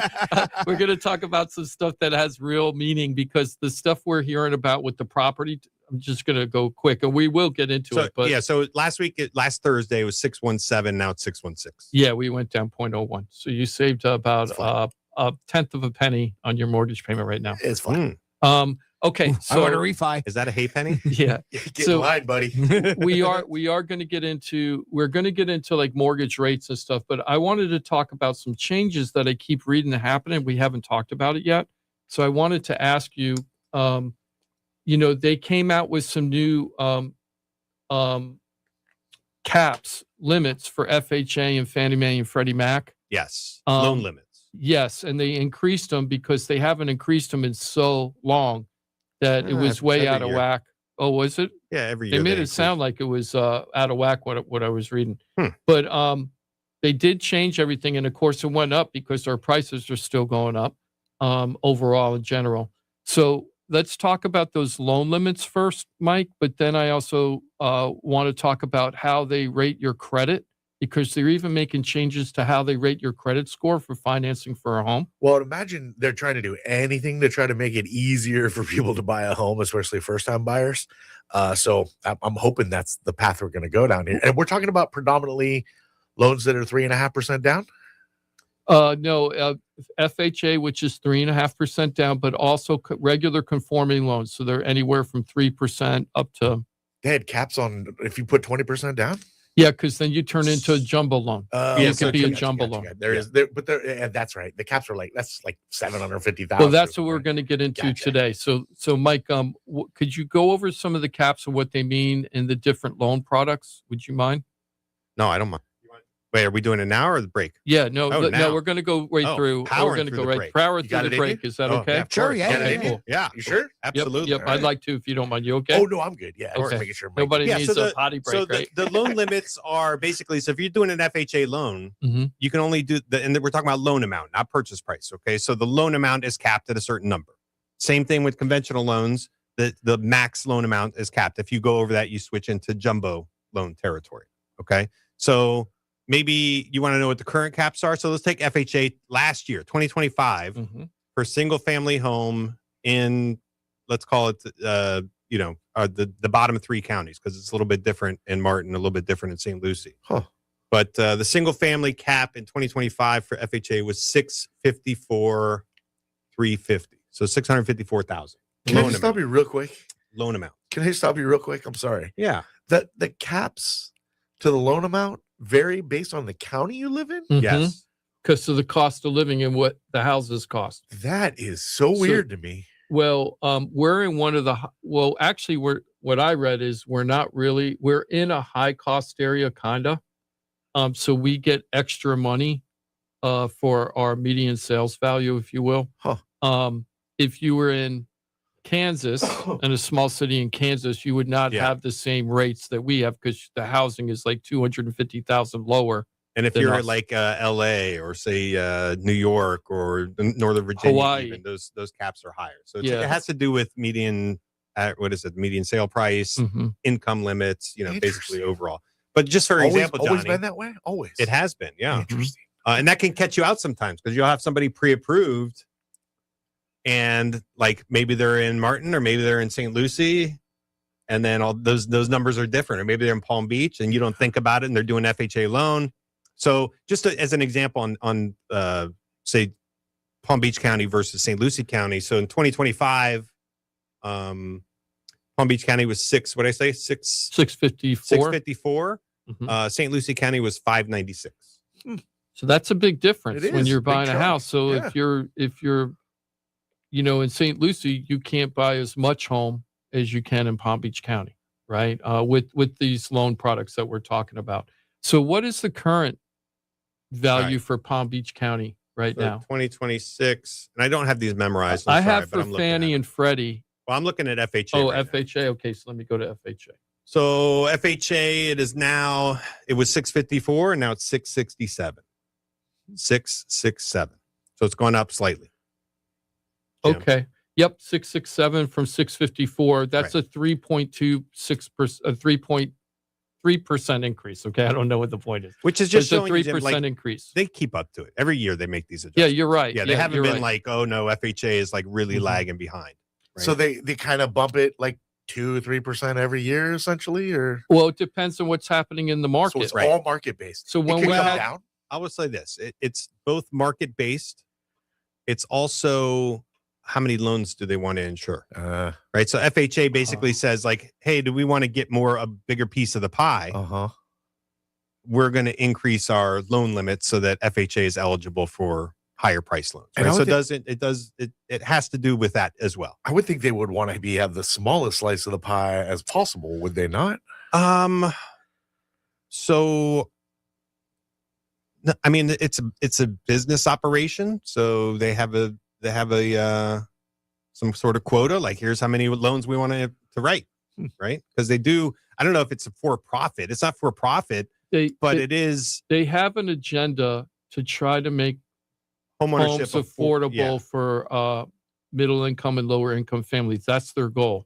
That's why it's only 3.5% down. Oh no, I think it's fantastic. So I know you're not complaining, but so what happens is that their mandate right now is to get more people into home ownership. But if that had changed, like they felt there was too much risk in the market or something like that, and they wanted to have less loans, so that what they would do is they'd have lower limits and higher standards to push away some of the people that were too risky. But right now, we're not in that mode. Right now, we're in the mode of get them a house. And you have to remember that so FHA in particular, VA is the same. They're essentially mortgage insurance operations, right? So yes, they have a mandate. They want to, the VA says like, lend to veterans based on our guidelines. We will insure that loan against default, right? So if there's a foreclosure, whatever, there's some insurance coverage for lenders. FHA is the same thing. And so they just have, for lack of a better word, they got bean counters in there, right? And so they're assessing their insurance risk and adjusting their guidelines, adjusting their loan limits, adjusting their minimum credit scores, adjusting how they calculate income for certain segments, all based on risk factors. Sure. Right. And so what are the default rates? What's in our coffers to cover insurance claims? And so they're just making adjustments and taking, I would say they want as much market share as their risk profiles will allow. Sounds right. Yeah. No more, no less. Sounds right. Now that's FHA. Now let's talk about conforming loans. And what's the difference between a conforming loan and a jumbo loan? The loan limit. Right. That's it. So what's the definition, of a conforming loan today in Palm Beach County, in South Florida area, because it's all the same number? Yeah. So single family home, max conventional loan is 832,750. Johnny. Now that's the not loan, 751. 750. Right. Not the purchase price, the loan value. Amount. Yeah. So if you buy something for $900,000 and you want a conforming loan, you have to put down $68,000 down to be at that loan limit. That's how it works. So it isn't that you're capped to purchase at 832. Right. The loan can't be more than 832. Well, and 20% of your loan amount, right? Or no? Well, no, because no, not necessarily. So conventional loans, and I don't know, I guess this is still out here. Johnny has been doing this 14 years and asked a question that I would consider like, well, that's common knowledge. No, you do not have to put 20% down on a conventional loan, right? You can do a conventional loan at 5% down. 5%. You can do 10% down. 3%. You could do even 3% down on a conventional loan. And so low down payment is definitely possible in conventional. And so one of the questions when you're doing a pre-approval, the three questions: number one, do you qualify from a credit perspective? Number two, what payment do you qualify for? That's the debt to income we talked about a little bit earlier. Number three, what type of loan are you doing? right? So are you doing FHA? Are you doing conventional? Are you doing VA? And sometimes that is based on credit. Sometimes it's based on how much cash you have. Sometimes it's based on how your income, like if you're self-employed, 1 year look back, 2 year, all of these things. But that's one of the critical questions in the pre-approval process is what type of loan is going to make the most sense for you and why, right? So FHA, some people think like I don't have, I'm doing low down payments, got to be FHA. No, you can do conventional 3% down. It's lower than FHA's 3.5%. It's a smaller down payment. But if you got credit on the lower side, FHA might make more sense because of the mortgage insurance rate. And I've even seen where you had every case is like a snowflake. Sure. Where people were putting 10% down and doing FHA financing. And I'm like, how's that work? And when I first started doing that with Mike, because Mike's in charge of all that, right? And they come back and say, we're doing FHA. And I'm like, you're putting more than 3.5% down. Because their credit was 660. Right. Or something like that. Yeah. I mean, so the MI, I don't know how deep you want to get into it, but FHA has a fixed mortgage insurance rate. It's if you're doing like the low down payment, it's 0.55, right? Well, I want to talk about that because it's one of the subjects. Can you tell me the changes of what's happening with mortgage insurance? Because there are some regulations, some rules that are changing about the amounts. With mortgage insurance? Mm-hmm. Did you know about that? No, but give me a prompt. So tell me if this is true or not, because this is my research and I'm not the mortgage guy. Okay. You're the mortgage guy. Yeah. This is what I heard. They're talking about for multifamily. No, I want to do multifamily separate. And we're going to talk about that a little bit. But multifamily, they're thinking about doing a mortgage insurance of only 0.25 for FHA. For FHA, I haven't heard that because they're trying to get more multifamily going. They're really trying to push multifamily right now. Interesting. So, and the other thing that they're talking about besides the 0.25, they're trying to say, and I don't know if this is FHA or Fannie and Freddie.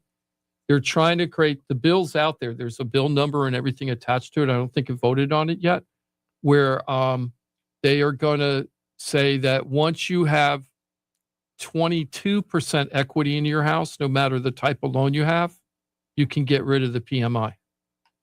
Interesting. That's one of the House bills. So, I mean, that's the law that exists on the books right now. Yeah, like here, that's old. No, the House bill. No, this was a 2025 House bill that was at the end of the year. I don't think that they've actually passed it through yet, but it looks like everybody's going to agree to it. So it's unless you said 22%, right? Let me read you what it's called. Okay. The Mortgage Insurance Freedom Act.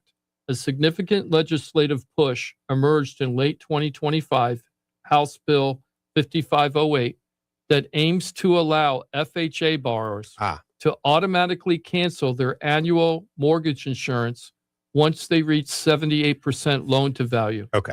Currently, many borrowers must pay MIP for the life of the loan. Life of the loan. All right. So, yes, the fact that it's FHA makes a difference. So right now in the conventional loan world, right? Conventional loans, if you have mortgage insurance, which is you didn't come in with the 20% down, you're less than that, they require mortgage insurance. That insurance is a little bit of coverage for the lender, right? In case of default. So if you're coming in with less than 20% down, you need to have mortgage insurance coverage. It's called private mortgage insurance or PMI.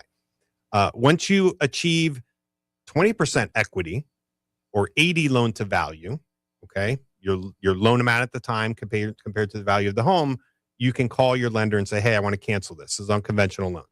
Once you achieve 22% equity, it cancels automatically. You don't have to call the lender. It just has to cancel. That's the law. Conforming loans, right? Conventional loans. Okay. Fannie, Freddie, conventional loans.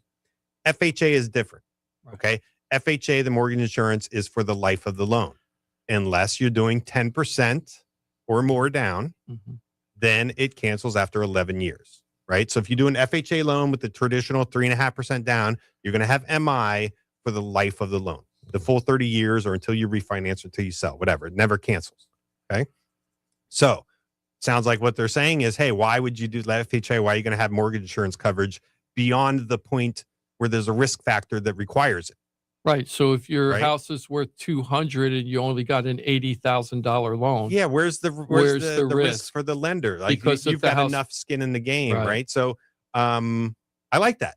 Yeah. I don't like the fact that MI is for the life of the loan. I agree. And it used to not be. FHA, when we started the show, you could get rid of the mortgage insurance premium or PMI, private mortgage insurance, once you hit 80%, right? So in this scenario, though, if the market changes pretty dramatically and now you're in a different equity positioning, does the MI just pop back on?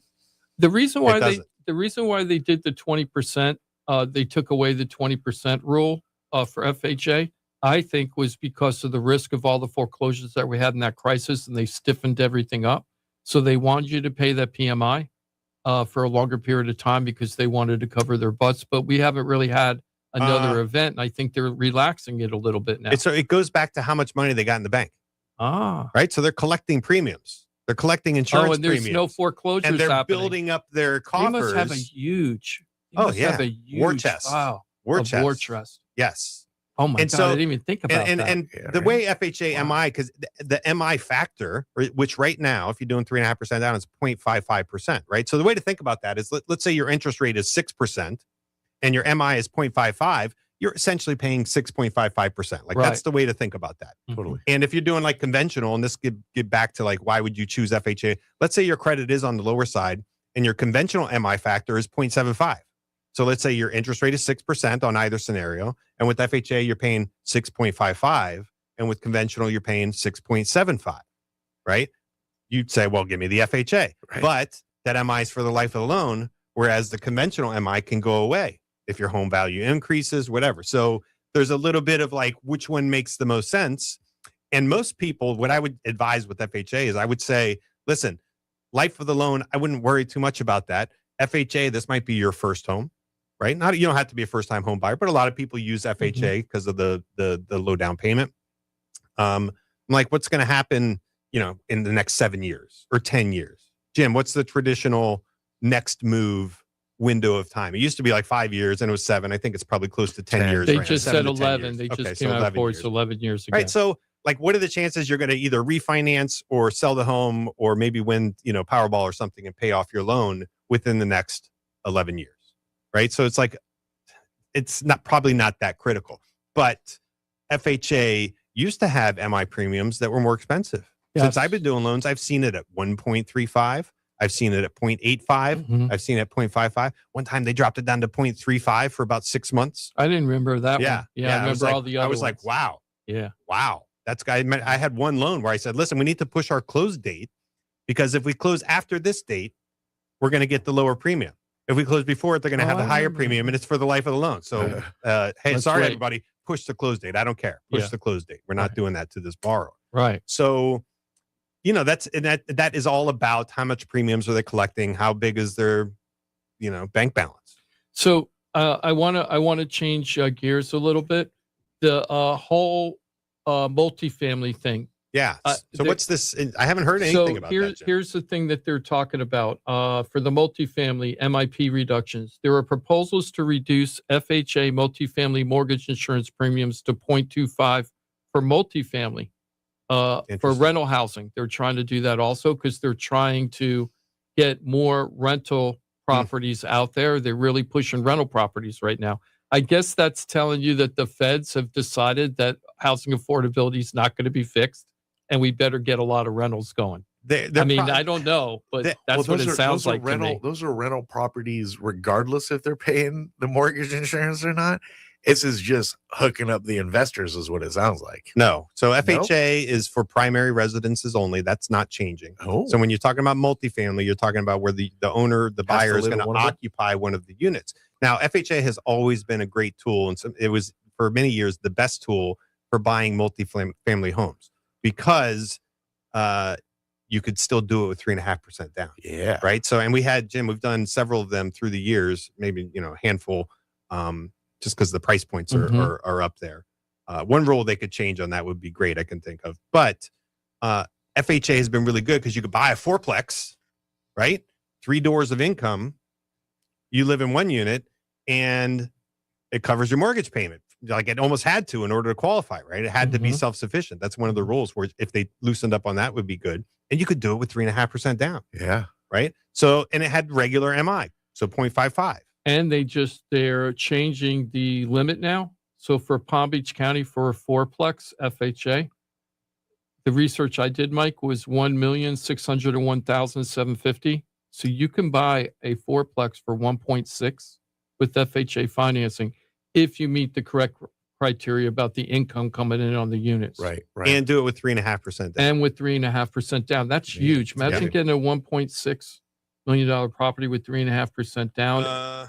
Yeah, for 2026, it's 1.282 million on a Ooh, fourplex. It's nice. a little bit less for three, a little bit more. So you have the single family loan limit, and then it goes for duplex, triplex, quadplex. Now you can't buy more than a fourplex with FHA. Right, because anything more than fourplex is considered commercial. Gotcha. Yeah. But you can do- Fourplex or under is a residential property. You can do duplex, and what's the cap on that? The max on that? Oh, I don't know the answer to that. Duplex. He's got it right there in front of him. Yeah, duplex cap is 693. So the thing with like our multifamily here in South Florida is that they've always been on the expensive side, and FHA kind of has one weird rule that's different than conventional. Oh, and I should take a moment, Jim. Sure, please. Conventional with multifamily, you used to have to come in with the big down payment, Johnny. You couldn't do the 5% down. Had to be 20. Had to be 20. Okay. They changed that rule about a year and a half, 2 years ago, where you can do, if it's a primary, you can do conventional multifamily with 5% down.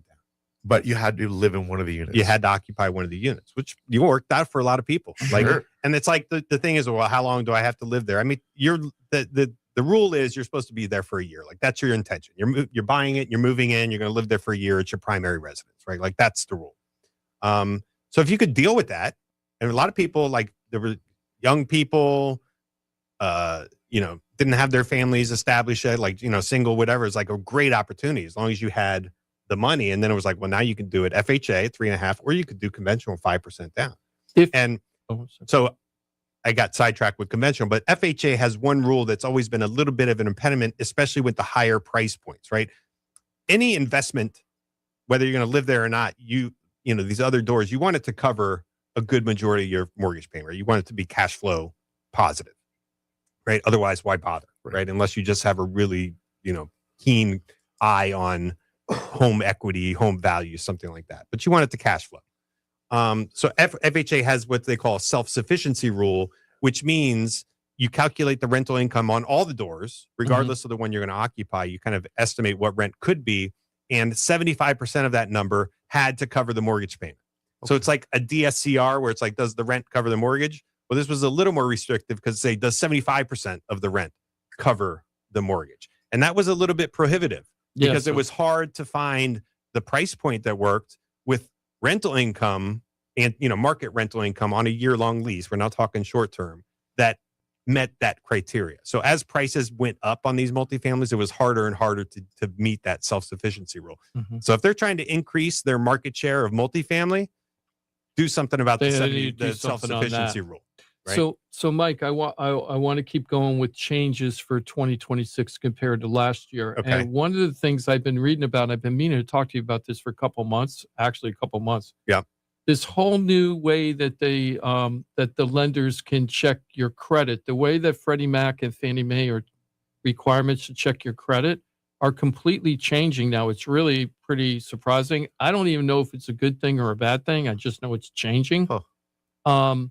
I've read things. Let me just hit some highlights, and then maybe you can help explain what you know about it. I've heard that now that like your utility and rental payments can actually count towards your credit to help you build your credit, to show that you have a good payment history. If you don't have a lot of credit or anything, you could actually use your rental history and utilities, which you couldn't do before. So landlords are going to be reporting, is that? I don't know how that. I'm going to ask Mike that. That's a good question. I don't know.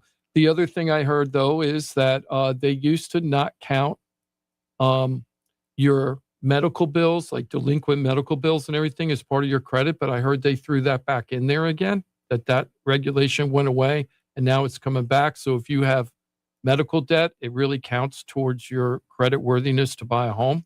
I heard that change. I heard that months ago. I was like, I haven't heard anything about it since then.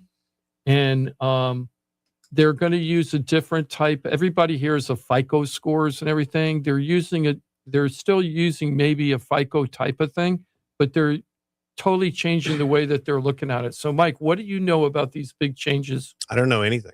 For real? No. You got me. I thought, I was like a Ross moment where I threw him under the bus. I was like, oh my God. Okay, so this goes into, maybe I can preface this a little bit. if you have ever done a mortgage pre-approval and you have been in tune with your credit scores. So, right, you're out there, you're using the free apps, the credit karmas of the world, whatever. Maybe your credit card company sends you something, say, hey, this is your score we see. When I do a mortgage pull, the scores that I see are oftentimes different than those scores. And I'll call those ones something like consumer-facing formula, right? The consumer-facing formula, that the scores that you have access to sometimes are a little bit more friendly. Like Credit Zen? Yeah, it's just, and it comes down to it's a different formula. They're just using different variables and weighting factors and everything. It's almost like, you get results on Google search versus some other search engine, right? Like, why is that? Well, they're using different algorithms. So the mortgage world has always had the FICO, but FICO has about like 12 different scoring models, 12 different algorithms, FICO 3.0, 4.0, whatever. So just know that there are a bunch of different algorithms out there. And the mortgage world is using one specific algorithm, which is different than what you see on your, like if you were to go for an auto loan or if you were to go apply for a retail credit card, like all these different scoring models are used because they're trying to assess risk at those levels of lending, right? Like the mortgage, it's a big chunk of change. So maybe it's the most conservative scoring model, right? Whereas if you're going to the jewelry store, like they use a different thing because like the risk is different, right? So it's just there's different models out there. So there's another one called the Vantage score. The Vantage score gets into weighting. I'm using weighting and as a like an algorithm alteration, right? A weighting mechanism. WEIGHT, right? Oh, weighting that way. Like it's weighted in a different factor, a weighting factor. Right. They weight. They look at your payment history on things differently than the FICO model. So things like, do you pay your rent on time? Do you pay your utilities? Right? What's your pay? How do you use your credit cards? Do you pay the minimum payment every month? Do you pay more than the minimum payment? Do you use it like some people do to get buy everything so you get points and rewards and then you pay it off in full? Well, the FICO model doesn't really look at that so much. It just looks at like what's the balance to the limit ratio at the time it's reported. And they don't look so much at like how do you use your card over the past 12 months, right? It's just the different formula for calculating a score that assesses your risk, meaning do you pay your obligations, right? Like, are you going to pay me back, right? It's like a fancy way of saying, are you going to pay me back? And assessing that. It's almost like, what do they do in the sports world? Handicapping, right? Yeah. Something like that. So think of it like handicapping you as somebody who's going to borrow money. And if you were a lender, you'd be doing this. Jim, if I wanted to borrow money from you, you might want to know a little bit about my history of, do I pay my bills?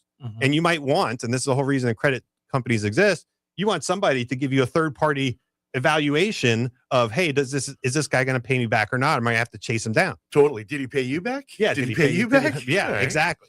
Right. So they got these different formulas. So the Vantage score is now one of the models that's in play in the mortgage world. Right. So Fannie and Freddie are going to be using potentially the Vantage score instead of your FICO score with the 3 bureaus. Right. And so you can, as a lender, start saying, hey, listen, I'm only pulling Vantage credit reports versus the FICO credit reports. Now that transition hasn't happened in my world yet. We're still using the traditional one. But so those are just like the changes that are coming, and it's about assessing somebody's ability or willingness to repay the loan. So I was wondering the same thing that Johnny was wondering.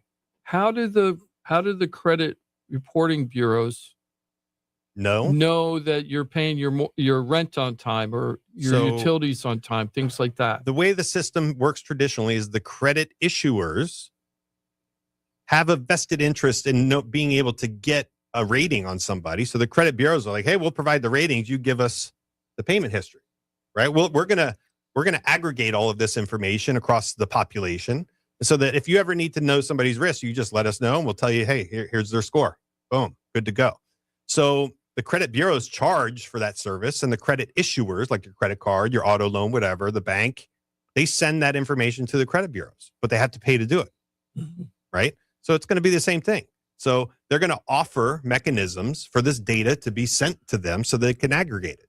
So if you're a rent, like it's hard for individuals, right? You're not going to have it like, hey, my landlord's never going to report my That's payment what I'm history thinking. to That's credit exactly what bureaus, I was thinking. right? But things are getting smarter and smarter. Like AI can analyze bank, transaction if you give it permission. It can do all this stuff. So it's just kind of like happening because technology allows it and becomes easier and easier to collect the data. Do you think that this is going to help the average consumer to qualify for loans, hurt the consumer, or be neutral?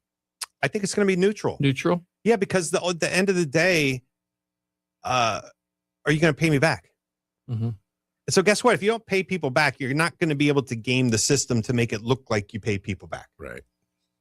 Now, it could help somebody who doesn't use credit, right? I don't buy cars with loans. I don't use credit cards. I don't borrow money. But guess what? I pay my utility bill every month. Mm-hmm. I pay my rent on time. Those type of users have been hindered because no credit means it's kind of like bad credit. It's not the same, but as far as the score goes, like if I don't use credit, I'm not going to be a good risk. Mm-hmm. If somebody's only looking at like, when do you pay back money that you borrow? No, but I pay my bills. So those users are going to be helped out here. But if you don't pay back your bills, but you pay your rent, right? Like I got a car loan, but it got repoed. I got medical bills. I hate to throw medical bills, but that's an example of something where you kind of use services and don't pay. It didn't pay, couldn't pay, whatever it is. You got a credit card, you bought all the stuff you wanted, and then you got in trouble and you couldn't pay it back, and then it went to collection. So all of those things are still going to be in play, right? So the bottom line is, should me as a lender, are you going to make your mortgage payment on time? You're going to pay me back. And so that's not changing. That assessment isn't changing. Mm-hmm. You're not going to be able to get a loan if you don't pay back your loans. Bottom line. Darn it. I was hoping that would change. Sure. Okay. Hey, I want to talk about where mortgage rates might go this year, according to the national economists, and what they think, and also what's going to happen with house prices nationally. But before that, I want to just take a little fun break, because this really made me laugh. Remember when the interest rates in November 2023 got to 7.79? It was crazy. People were paying 8s in real life, and they were saying, the realtors and the mortgage industry was saying, you marry the house, you date the rate, right? So that way, what it meant was buy the house because you love it, and the interest rate might be high, but you're going to refi it later.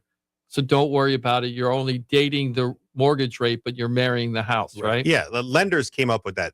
Realtors loved it. They used it a lot too, but maybe the mortgage company, but they were both in cahoots with that, saying, date, you don't date the rate, you marry the house.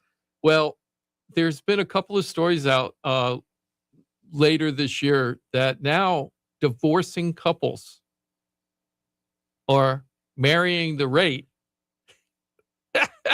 and not their husband and not their spouse or their wife, right? So this is what's happening in real life. Some of these people out there, and I'm telling you that they're kind of crazy to be thinking this way, but this is how people get too crazy about math, right, and numbers. There's divorcing couples who hate each other's guts but refuse to sell the house because they have mortgage rates that are in the 2s. So they're living together, but they're living in separate parts of the house, some of these couples. They hate each other. They don't want to be with each other, right? The example the Wall Street Journal used was a couple named Ryan and Morgan who have a low 2% interest rate. What do you mean? They actually had their last name in the article, so this is not hidden. It's Ryan Hambry and Morgan Dixon. They're like non-binary names, I guess. And they wanted to Ryan and Morgan. Yeah, they wanted to. They want to get a divorce, but their mortgage rate is too low, and they're like, "I'm not selling. I'm not," and neither of them can buy them out. So this is how it works in the real world. They both would love to get, not live together, but if they were to refi, if one of them were to refi the house to buy out the other person, they'd be paying in the 7s right now, and their payment's going to triple. So their choice is sell the house, take the proceeds, and then, but you're going to have to let go of the house, but you guys move on your own life. Right. Or you just live in War of the Roses so you can have your low interest rate. How crazy is that? I mean, it's not a new to dynamic. Me, that's crazy. No, the War of the Roses exists, and that was back in the 80s or 90s. To me, movie, people right? stay in bad relationships because of finances often. I think this is that next level where they're like, we're not staying in the relationship, but we are staying together because of finances. It could be like how crazy is that? Sometimes when you have, untying the financial obligations of a marriage is, I would say it's almost right up there with untying the parenting situation. Like, it's just a very difficult barrier to come to terms on, especially if there's like if it's a heated divorce, a heated breakup. Mhm. And you can see that, like, number one, I don't want you to stay in our house. You're not staying in our house. And vice versa, right? Both parties saying, you're not staying here, but like, but I can't afford to go anywhere else. Right. Well, then you're going to have to buy me out. I can't afford to buy you out. Like, I'm not getting rid of this mortgage. So it's like, how do you solve that? How do you split that proverbial baby? You hang a sheet down the middle of the house. I guess so. Well, I have some ideas for people. Well, this couple in Cape Canaveral, how they decided to handle it, their house was refinanced during the pandemic at 2.25%. Yeah. That sounds like somebody you just talked about, right? Yeah, yeah. So now they're divorcing, and neither of them want to lose that rate, but they couldn't stand being in the same kitchen together, right? But they don't want to give up their mortgage rate, right? How crazy is this?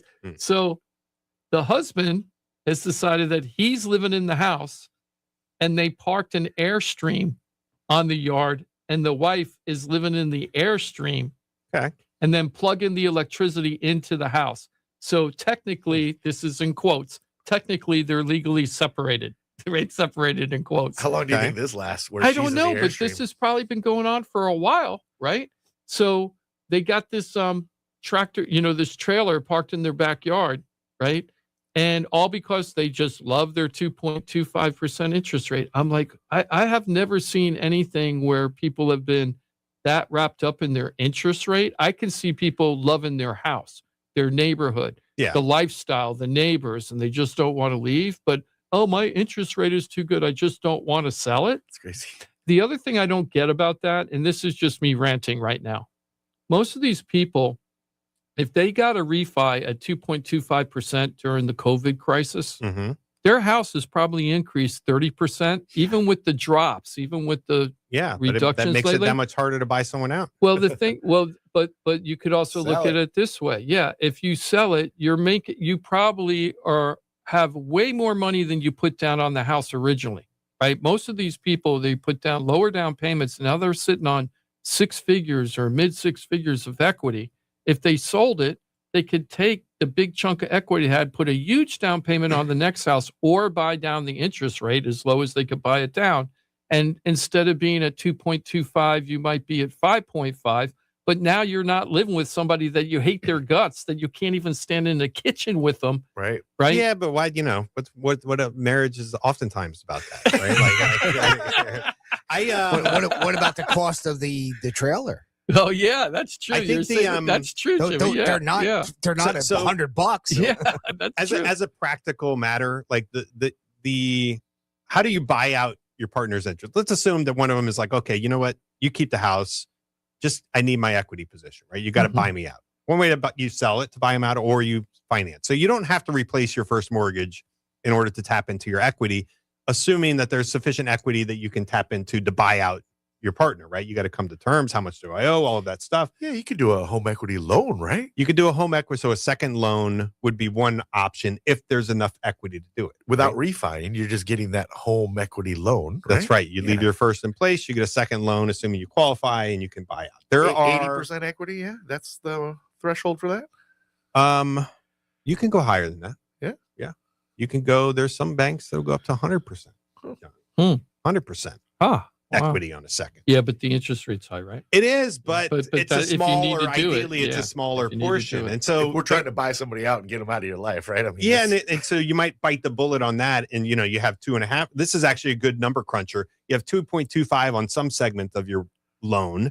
And then you have, 9% on another segment of your loan. does it make sense to do a single loan at like 6% or have the two? So it kind of depends on the balance and the payments and all that stuff. And you need a professional to help you. Yeah, exactly. The other thing you can do if you didn't have to buy out, like one thing is like, okay, you got to untangle me from this mortgage, right? Because I need to move on my life and I need to buy my own house in the future. And with a little bit of foresight and planning, like I can, from a debt to income perspective, I can relieve you of that debt burden. Jim, if we're divorcing, I'm going to keep the house, I'm going to keep the mortgage, but I don't want you tied to that mortgage. I'm not going to get you off of it because that means refinance. That's difficult. But if I pay the mortgage payment for 12 months and I was the one paying it, I can show that we have separate accounts and all that stuff. Then when you go to qualify, I don't have to hit you for that housing obligation. So that's another thing to think about. Here's an interesting stat on this.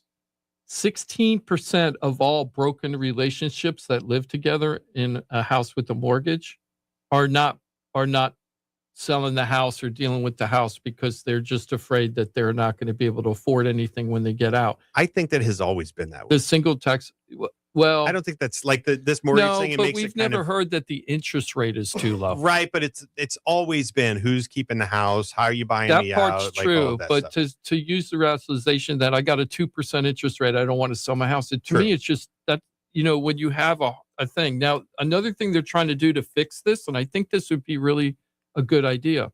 Let's say you're a divorcing couple and the spouse that wants to keep the house and the other spouse is okay with it, can't afford the house on their own. But the refi becomes very complicated. They're trying to create some new regulations where if you're both in the house, the payment's been made on time, one of them's leaving, it'll be considered like a hardship that one of them's leaving, and try to make it easier for the spouse that's staying to get the loan. Okay. They're trying to work on that, which I think like would be a really some sort good of idea. Streamlined refi. Yeah. Maybe that idea that we talked about a couple weeks ago, and I don't know who floated the idea, but it was one of those solutions to the housing crisis, crisis in quotes, is you take your mortgage with you, right? So maybe you take that 2.25% rate and you, like, we're selling the house, but we're taking the mortgage with us. Of course, then it's like, who's keeping the dog? Who gets the kids? Who gets the mortgage, right? Maybe we need a creative way of splitting that mortgage. Well, it seems to me that if the bank was getting the same interest rate that they were getting before, and instead of having two people on the mortgage, there's only one person, and that person can afford it, they're not losing anything. They're still getting the same interest rate that the original mortgage was set up at. There's no loss there for them. Right. There's a potential to go up, right? If they deny the loan, they'll get a bigger loan. But I feel like that's safer for everybody, and it will give more fluidity to the market right now. I mean, it isn't going to be a game changer, but it'll help a little bit. One other thing is, I lost my train of thought. It was almost funny. Well, I wanted to Not talk. funny enough. I wanted to talk about whether housing values and mortgage rates, what's going to happen with those two things this year. I'd like to just talk about that a little bit. You want like 100% certainty? Yeah, right, Mike. I want you to give me 110%. I want 110. That'd be great. Yeah. That's what everybody's doing. So with you know what? Before you go on, this is what I thought about. This is why Johnny, he's such the pragmatic guy.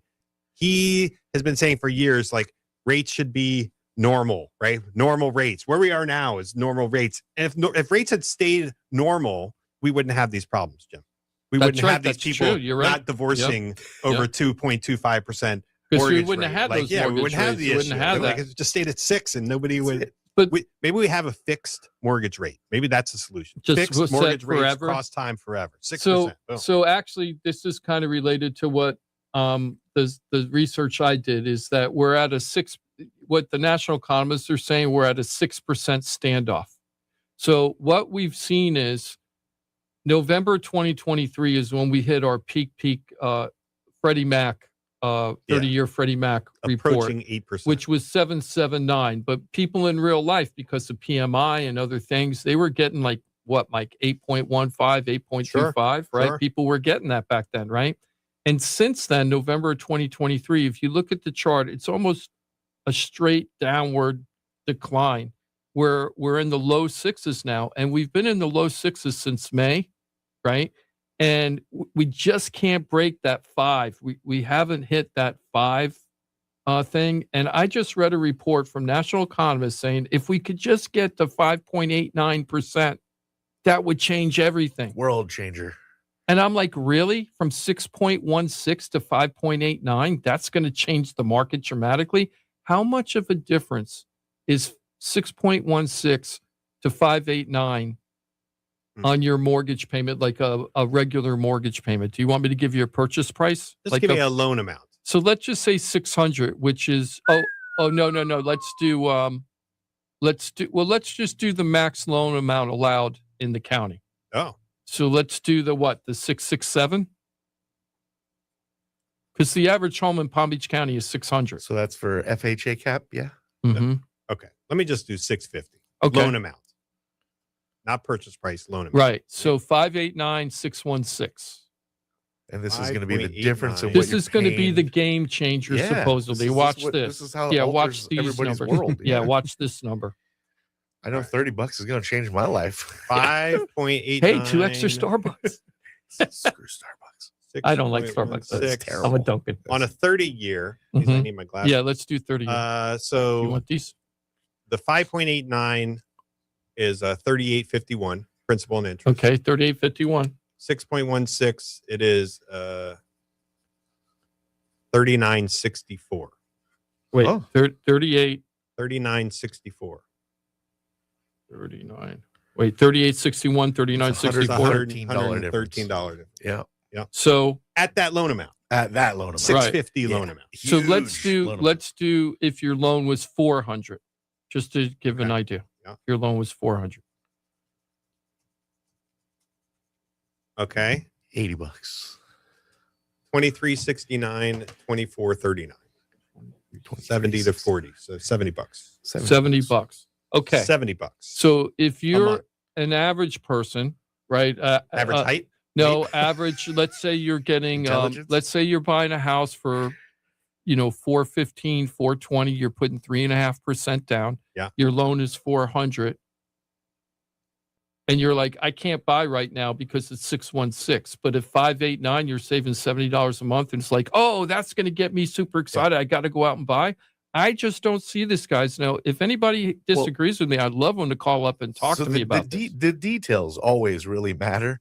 The buffoon that wrote that article, the economist These that are believes, big-time national economists. yeah, I think these are big time people that are just trying to get clicks. Does he have a psychology degree? Because that's really what it is. No, but we're these talking were, about these listen, are wonky articles. This wasn't like clickbait stuff. This was like yeah, papers. it's a like quarter white point. papers. We're talking about a quarter point. So I would just Yeah. say this: in the world of mortgages, you want your rate to be as low as Yeah, of possible. course. Yes, and if I said, "Hey, do you want a quarter point lower?" You're Yep. going to say, "Yeah, all Yep. day long." Yes, now, please. are you going to refinance for a quarter point? No, right? But maybe this is the thing for the people in the past 2-3 years who were in the sevens, right? Maybe in the high sixes. If you get down to a point better, you start thinking about refis. And so this is a way of kind of maybe But fueling the refis refi. don't change the market. They don't No. change Right. the dynamic. Right, of the somebody fluidity. buying a We It's don't not home. have going to enough change fluidity. the That's the- affordability. that's It's not the- going to change That's the the prices. crust of that article. Oh, yeah. Yes. And here's another thing. This time last year, we're at 6.16 Freddie Mac this week. This week last year, we were at 6.93. We're almost down, we're down 3/4 of a point. Nobody's like jumping up and down for joy and running out to buy the home. And the problem is that gets us to the housing prices. So the national economists are predicting that we're going to be in the low sixes the whole year.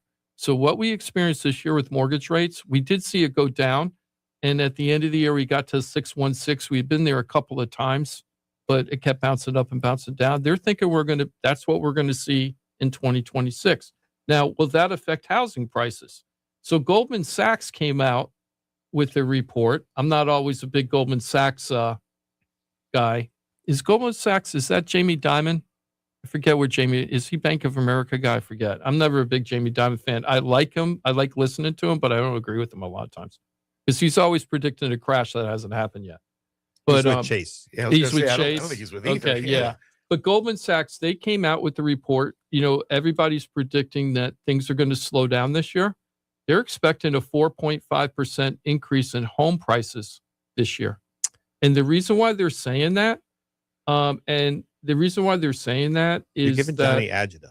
the lock-in effect, it's because the interest rates, no matter, even though we've seen interest rates drop from 7.79 to 6.16, prices have continued to be pretty resilient. In my opinion, I think we've already had a 10% drop in Palm Beach County because the peak was last year at 6.599, and now we're at 6.05. Which has been the recipe that we're looking for, which is we want rates to come down and housing prices But to come that doesn't down. work. Because if you get an artificial rate decrease, well, then guess what? More buyers come out, and then the prices go up, and all that ground you just made up that we just talked about, you lost it on prices. But if rates go down and housing prices come down, that's what we're looking for. That's an economic disaster. You have to have a COVID, the Great Recession. That's how you get both those things to happen at the same time. Because in my lifetime, it's only happened twice. So you're saying we're only down over these past year or two slightly because of the COVID bump? Because we've seen it, right? We saw rates come down this year, and we saw housing prices hold, at least, right? They didn't go up. Not much. It depends on the neighborhood, but overall it was flat or down, slightly down. Right. So we didn't see increase.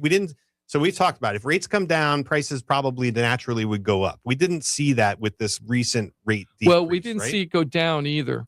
And we didn't see a mass of people coming in because the interest rates went down. When the interest rates went down during COVID, there was a mass flood of people coming out because they were so low. Yeah, I think it requires the action of the people, right? It's that number has to hit the point where the buyers flood the market. This is the psychological thing. Yeah. Exactly. Yeah.